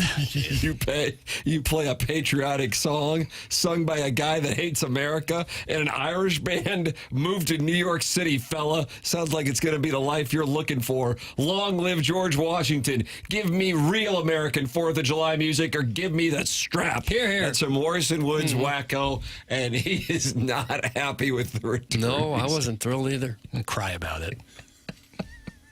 Kendrick Lamar talking about these guys just played the halftime of the Super Bowl, and he was at the Dome, home of the Battlehawks. Yeah, that's right, and sold it out. So, what say you? I'd say that's a great. He doesn't like the country? No, I wouldn't say that. I think he has some criticisms, but to love something and not be critical of it, I think is silly. Like if you love something, that was said by Paul Revere said that. I think if you love something, you want it to improve, and so sometimes you kind of have to be critical. Hey guys, let's talk about something for 15 minutes and then play the stupid clip a day later. That's some Painter guy. He's not happy. No, that was accurate. That's inaccurate. That's pretty much what's going to happen. So you have a clip here you'd like to play? No, I don't. Vertical tees? Yeah, you could say it's a vertical tease. I don't know really the difference between the vertical and horizontal tees. I'll call the diagonal tees because I don't know when we'll get to it. We might never get to it. Jackson's really not that Subaru interesting. music's a real downer. That's from Buzz. Subaru music is funny. I like it. That's funny. The June lister of the month in 2023. I think of like Subaru music as like, remember when they used to sell CDs at Starbucks? You could get like with your coffee. That to me is like Subaru music. I follow you on that one. Like it's Josh Groban. No offense. Josh Groban is Subaru music? He was always like, it was like his albums were only sold at Starbucks. See, I would think like Indigo Girls. Yeah, that's a good call. Thank you. Indigo Girls, Groban. I love Jack Johnson, but I bet his albums would go there too. Yeah. Jackson is spot on. I love this show, but I've been critical of it as it has not improved in almost 2 decades. That's from Fluffernutters fan page moderator. I disagree with the thought process that if you love something, you have to be critical of it. No, I'm saying if you love something and want it to improve, then sometimes criticism is important. And just being critical does not mean you hate something, you know? Well, you could love something and treasure it and maybe look past some of the warts, say, nobody's perfect. Right, to a certain extent, I think. I think there's always a line. But yeah, I don't disagree with you. All right, Doug, I guess you found common ground. Okay, feels like it. So you like the Kendrick Lamar U2 mashup for I want to hear John Philip Sousa. I played the lighter version of it too. The beginning of that song is, I don't know if you'd like that much at all. All right, we'll find out what we're going to get here in a matter of moments because Little Jackie Papers has more. But keep in mind now, we're giving away 2 tickets to Adam Sandler for the Design Air Heating and Cooling Email of the Day. You could be going to Adam Sandler on October 17th at Enterprise Center. You can find out more information at 101ESPN.com or on the 101 mobile app, but you can get your tickets right now for free just by emailing in to TMA the morning after at InsideSTL.com for our Design Air Heating and Cooling email of the day. How about that? What a prize. So send yours in the morning after at InsideSTL.com. Design Air, sponsor of our email of the day. Design Air is online at DesignAirService.com. If that air conditioning goes out this weekend, brother, you're going to have an issue because, Doug, I've got for you sunny and hot on Friday. High at 93. Sunny and hot on Saturday. High at 94. Design Air Heating and Cooling will take great care of you. DesignAirService.com. That's Seth Goldcamp, longest running sponsor on TMA, going back a decade. Doug is a client. Martin is a client. I am a client. We recommend you become a client as well, and you know you are in good hands with Design Air Heating and Cooling. Online at DesignAirService.com. It's Design Air Heating and Cooling, longest running sponsor. There is not going to be any upselling. That's not what they do. They fix it. They move on. It's Design Air Heating and Cooling online at DesignAirService.com. Today is the last day that Jordan Kyrou can be traded without his approval. And I'm telling you, if you type in Kyrou in the Twitter tweets, what do you get? It's constant new posts, most of which are coming from Montreal Canadiens fans who think Kyrou is on his way to Quebec, but it's nothing going on as of right now. We talked about it with Chris Kerber when he was with us in the 8 o'clock hour. Joey Vitale, when he was with us on Friday, said he doesn't think it's happening. He didn't think there was any. And then he compared him to Rudolph the Red-Nosed Reindeer, if I'm not mistaken. Yeah, guiding the sleigh with his nose. I said if I could get 5-1 on my money, I would take that he would be traded today. Because Martin, I think, gave 18% chance that he'd get traded. You said 17% chance. Mm-hmm. Jackson, what percentage do you want to give? 14%. Wow, really? Yeah, sure. Seems like a good number. But right when we got done with the Kerber call, I said, I got to tell you, I get the sense that I think Kerber thinks he might get traded. And then you go, yeah, I kind of picked that up too. And then now you're giving him 14%. Yeah, but I said that off air. And you were 13% before. And I'm a fraud. Clip that off. Chairman Kurt, what's your percentage? What Jackson say? 14. I'll go 15. Oh, you're going to thread that in you. You only get 15 and 16. You're screwed. Shucks. I guess there is no, you can't be right if it happens or doesn't.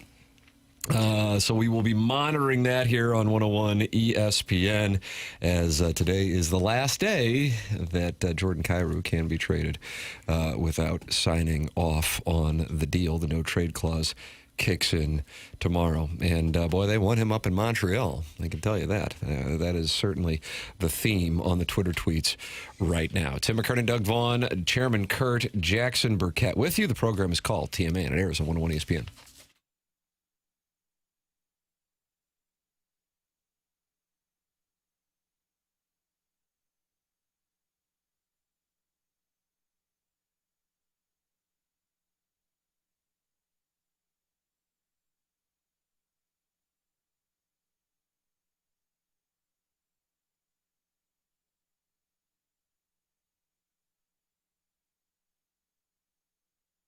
Let me tell you about a local gem, Dents Express, family-owned and operated right here in St. Louis since 1992. And they couldn't make it any more convenient for their customers who want to make sure that their cars are repaired from whatever caused dents on their vehicle, hail damage, door dings, or those annoying shopping cart dings. Gray Wilson and his team are the go-to experts for paintless dent removal. They make it so easy for their customers. They aren't just good, they're experienced. Their techs have been with them for over 20 years. That means you can trust the people working on your vehicle. They offer free evaluations with no appointment necessary. And then they will handle everything with your insurance. That's right. You drop off your car, they take it from there. They're open Monday through Friday from 9 to 5, and they're located in West County. You can call them at 636-227-5050 or just swing by and tell Gray that TMA sent you their way. That's Dents Express, St. Louis's leader in hail damage repair.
Doug, is this American? Is this patriotic for 4th of July? Yes, this is better.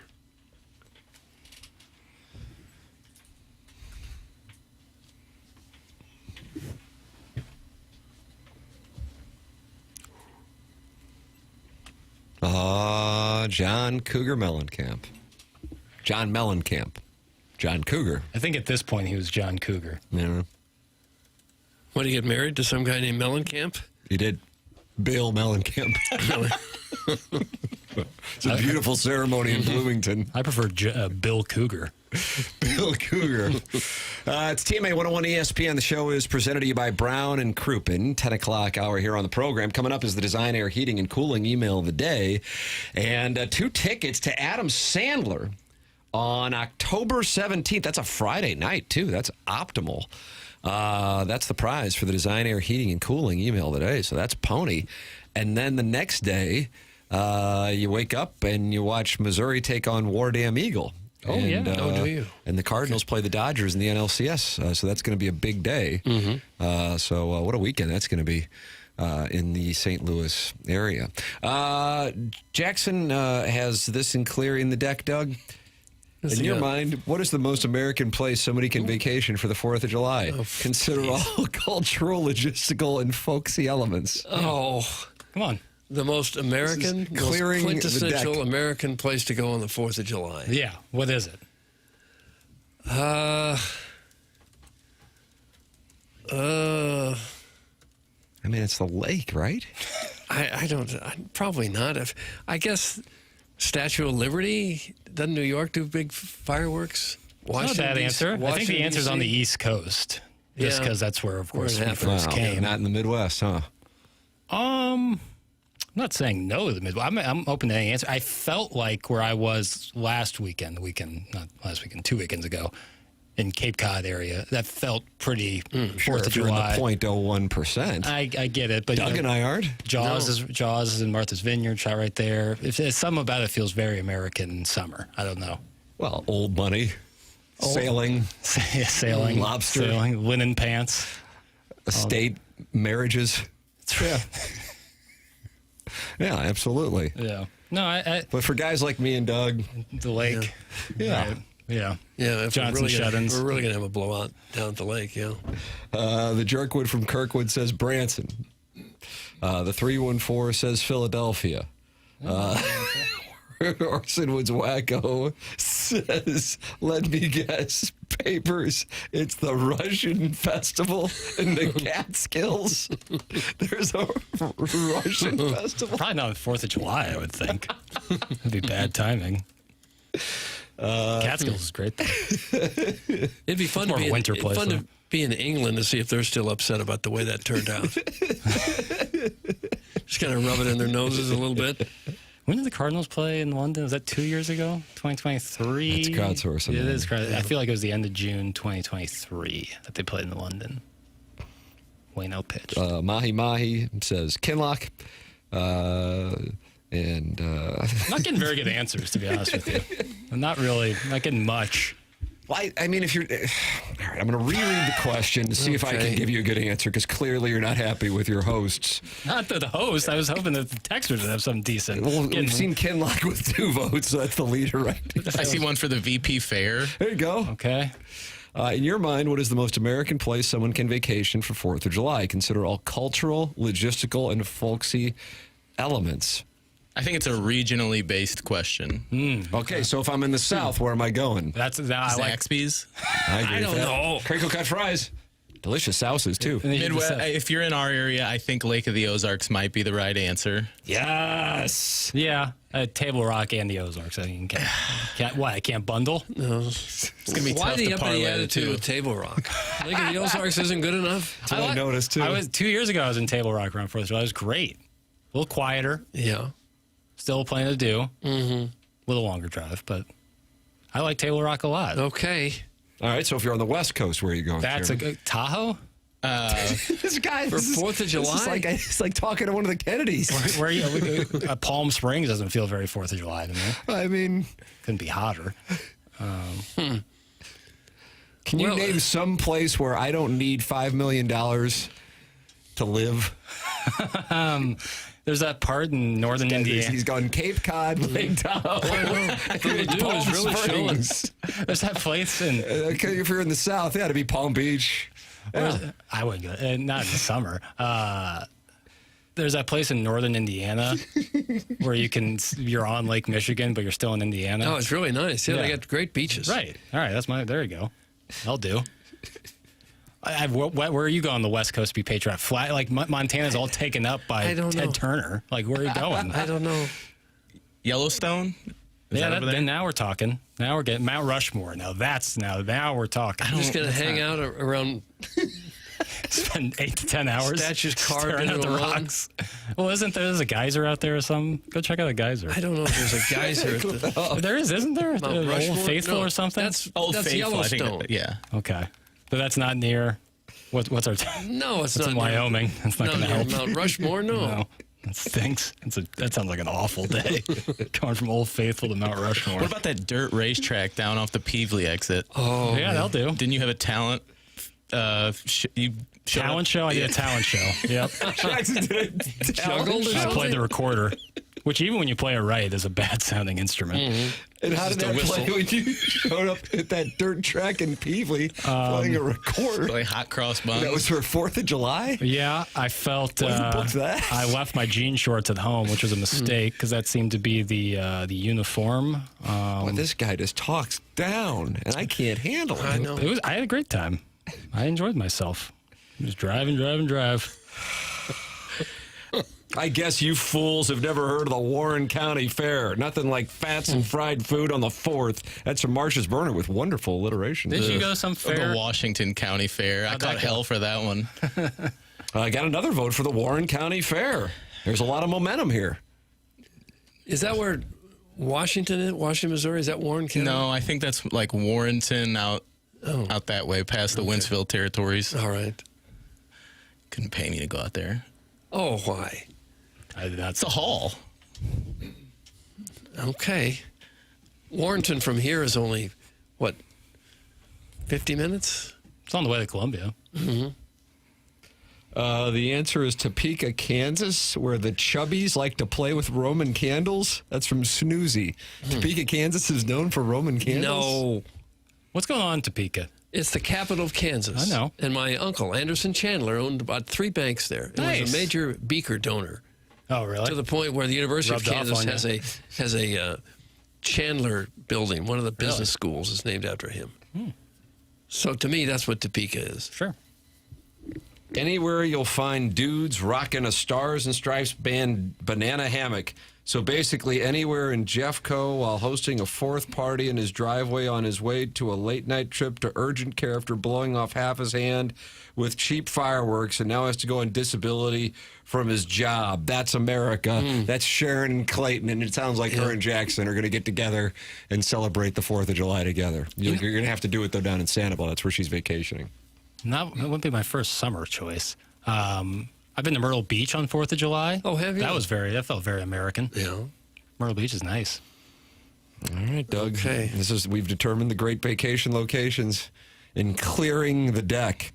And then also in clearing the deck, why seeing a pink flamingo on a cruise could mean someone's a swinger. Yeah. So if you see a pink flamingo on a cruise, that means somebody's a swinger. What, would they tape it to the door or something, to their room?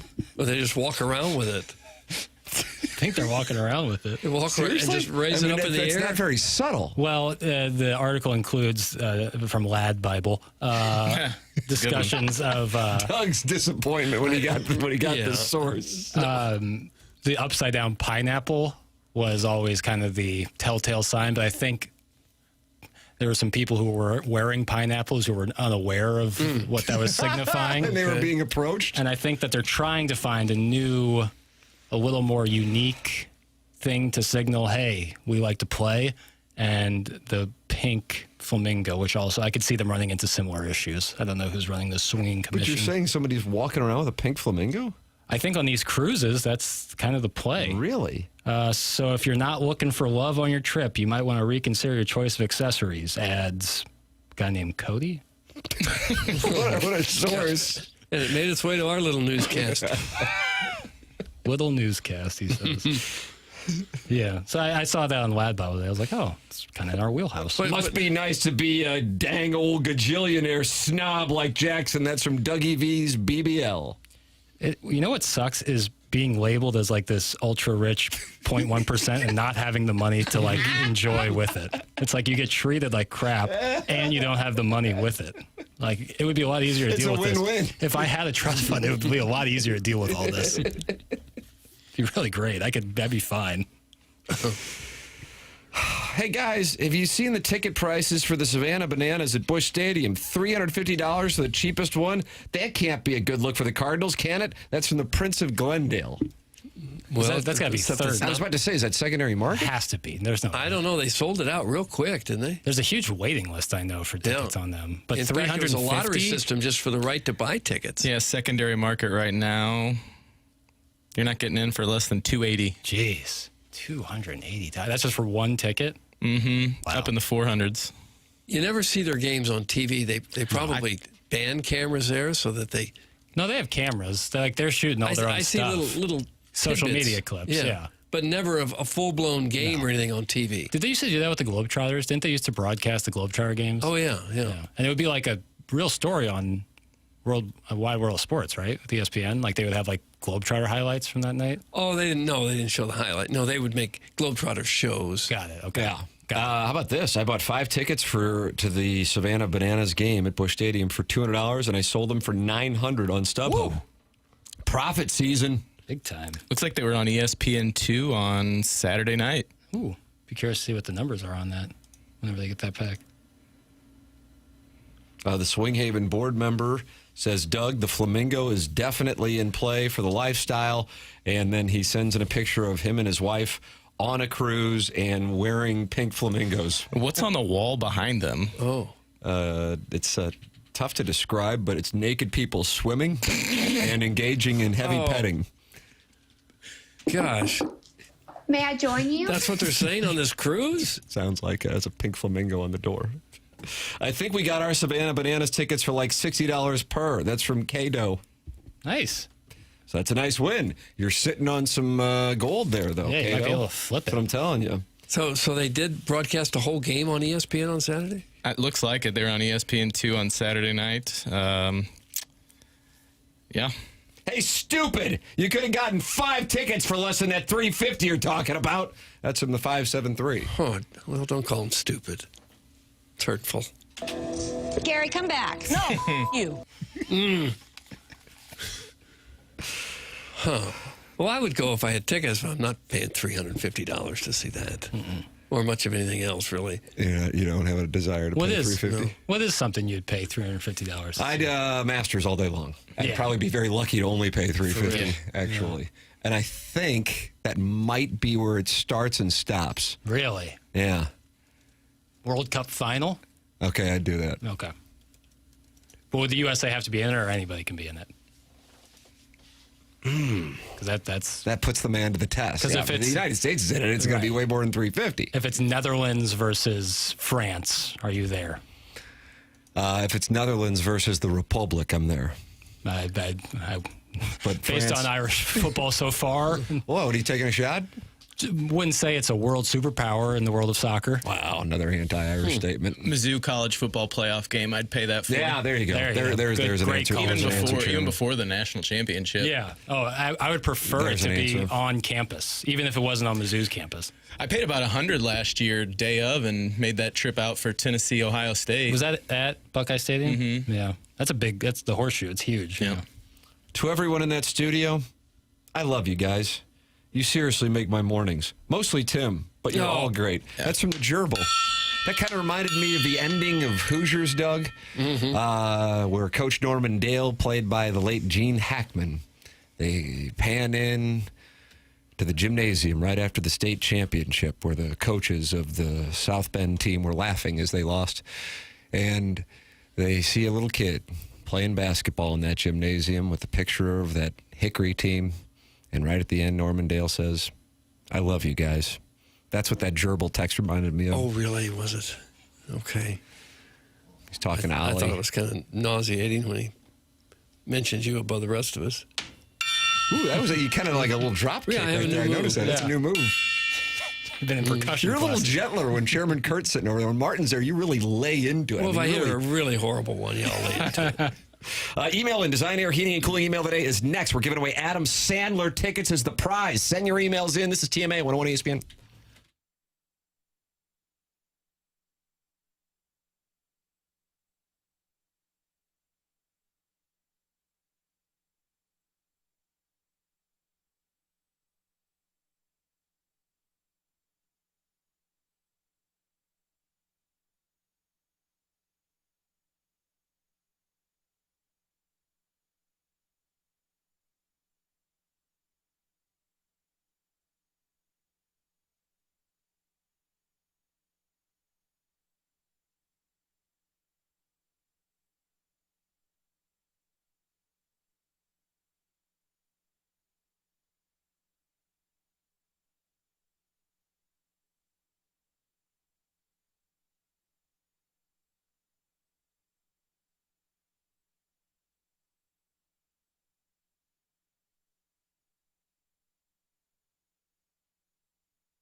This is Jackson with the Sports Center update brought to you by Saliga Heating and Cooling. Cardinals back in action today, taking on the Pittsburgh Pirates, trying to make it 4 games in a row. It's going to be a 5:40 p.m. first pitch with Eric Fetty on the mound for the Redbirds. That was another Sports Center update brought to you by Saliga Heating and Cooling, a Daikin heating and air conditioning dealer.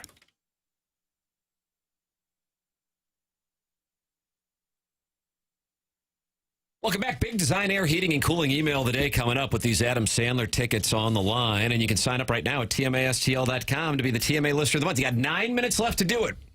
And then Jackson closes it, and then we have the Papal Conclave. Doug, can you tell us about Mark Milton at STL Tax Lawyer again? Yeah, if you should win the Adam Sandler tickets, I don't think you would have to claim that as ordinary income, but you better watch some of these deductions you've been taking, or you might find yourself in trouble with the IRS. That's where Mark Milton comes in.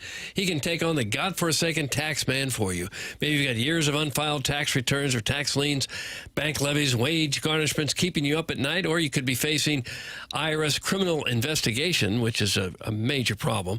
If so, what you do is you contact STL Tax Lawyer Mark Milton at stltaxlawyer.com. Mark started his legal career with the Department of Justice Tax Division in Washington, D.C., where he represented the IRS in cases throughout the country and even received the DOJ's Outstanding Trial Attorney Award. He is simply stated one of the best at what he does in the country. Mark now helps individuals and small businesses solve their tax problems right here in the St. Louis area. So if you have an IRS issue, contact Mark Milton at stltaxlawyer.com today, and you'll be saying, no, sir, I am not guilty. I am with Milty. Remember, the choice of a lawyer is an important decision and should not be based solely on advertisements. And if you are dealing with low energy, low motivation, you're tired all the time, those can be symptoms of low testosterone. That's where Mentality can help you. Mentality is a local healthcare facility that specializes in helping men feel and perform at their very best. Board-certified physicians who I've gone out there to see get tested, and they check out your free testosterone levels, which many doctors overlook, and that ensures the treatment is tailored to your body. That matters. Get checked out at Mentality. All you need to do is go to mentalityhealth.com/radio to find more information. It's Mentality. Mentality physicians have helped guys discover and address other health conditions during routine checkups. It's fast, it's easy, and it's safe. I've been tested, so I can recommend to you the testing process at Mentality, mentalityhealth.com/radio. Doug, it's time to give away some Adam Sandler tickets. Okay, let's Design do Air, that. Heating and Cooling email of the day. Ow! Listen to the most recent, most beautiful Women of St. Louis podcast that you all dropped, talking about the attraction behind Botox, skinny women, and women who have real estate in their bio. Call me simple, but there ain't a more beautiful sight in this country than a big old gal lugging her tiny husband through a crowded public space like a water hose. Oh, I saw it 3 times last weekend. At Six Flags, at the Vic Tanny opening in Huntley. They had a Vic Tanny opening in no, Huntley? they did not. And at Brooklyn, it's pop-up tent off Delmar. Nice. Got all meated up each time. There's just something primal about it. She's got calves like milk jugs and a permanent sweat towel, barking orders while he trails behind like a low-oil raccoon. Oh. He's 138 pounds soaking wet, but he doesn't complain. Doesn't pay for anything, just keeps moving. That's love. That's grit. That's Midwest love. People want to talk about travel, culture, passport stamps, or whatever. I don't need Europe. I've got the Metrolink platform at Busch Stadium, where big women reign in compression capris, Tweety Bird nightshirts, and Crocs. No. And their men stand quietly in their shadow wearing sandals and 590 T-shirts. Bring back Midwest chic, Doug. That comes from Dalton. Dalton. He's new. Dalton. Morning, fellas. This email is just to say Chairman Kurt is making the right decision growing the stash. Great work today, boys. And please send me to see the Sandman October 17th. That's from Bill Cougar. Bill Cougar. I went on name alone. He's new. The Cardinals better not be buyers unless they're getting rid of Jordan Walker. They talked him up for 5 years. He was good for his first 12 games, 11 games, whatever it was. And now it's over. As long as he is an anchor anywhere on the field and at the plate, the Cardinals will not win a Central Division crown or any playoff series. It's pretty bad when Mason Wynn has 7 home runs and Jordan Walker has 3. He's basically 2 Mason Wynns. I wish I could remember which one of you guys told me that Jordan Walker was going to have a better career than Ronald Acuna Jr. Doug, that's from Mike Mankini. That was the email? Yeah. Mike Mankini. Leader in the clubhouse, if you ask me. Sometimes you got to learn the hard way. I might be sending Mike Mankini. Somebody's going to have to beat that. Adam Sandler. Holy crap. This is too long. Oh, why you write so long? I think we could find someone a lot cuter than Kyrou to replace him. That hurt us against Winnipeg. They have cuter players. Either Thomas or Kyrou has to go. If Holloway was playing, we would have won because he's so cute. I would love to be with Jennifer Connelly. Let's not kid ourselves. Gosh. I would take any woman at this point in my life if she's willing. Speaking of easy sells, tickets to the Dotem that year when we saved the hot dog stand. That's from Steve at 1 Savannah Banana Way. Steve at 1 Banana Way, whatever it is. Banana. And finally, it's always fun to have something on the line on the last day of the month in a Shishawali email competition that often gets cut. Marlon's Family Barbecue didn't email in today. He did. Oh! You nixed it. Good for you, Sherman. Wow! What a bold move, and that's what makes him the chairman, Doug. Right. Guy shot even on the front nine Friday, he did. So I guess Buck Swope wins. Buck Swope wins the month, not necessarily the Adam Sandler ticket. It's always fun to have something on the line on the last day of the month in a Shishawali email competition that often gets cut short because the Rafael Devers coverage ran long. Even if Marlon's Family Barbecue and I are playing for second place behind Big Tank Fan Page, AI Beef, Mayo, Good or Bad Street Team, Del Vecchio's 6 wins this month. Sadie Hawkins, Doug, the Doggies lost another 1-0 draw, and they don't love it in St. Louis. Meanwhile, in Detroit, a 20-year-old chubby kid who looks like he still lives with his parents named Aldrich Potgatter. Is it Potgatter? Hell, either way. I don't know. Won the Rocket Mortgage Classic on the 5th playoff hole, but I think the lead is that the Cardinals swept the team formerly known as the Cleveland Indians behind Sonny Gray's one-hit, 89-pitch complete game shutout. A come from behind wins down 6-1 on Saturday, and Libby Torres' third straight win on Sunday, despite Ali resting on the laurels of a series win by giving Burleson the day off. Throw your Mozeliak hatred down. If we could just get hot, we can win this baby of a division only to lose in the first round of the watered-down postseason. I'm sure MrGoodOrBad.com.uk saw the New York Times top 100 films of the 21st century list. Oh!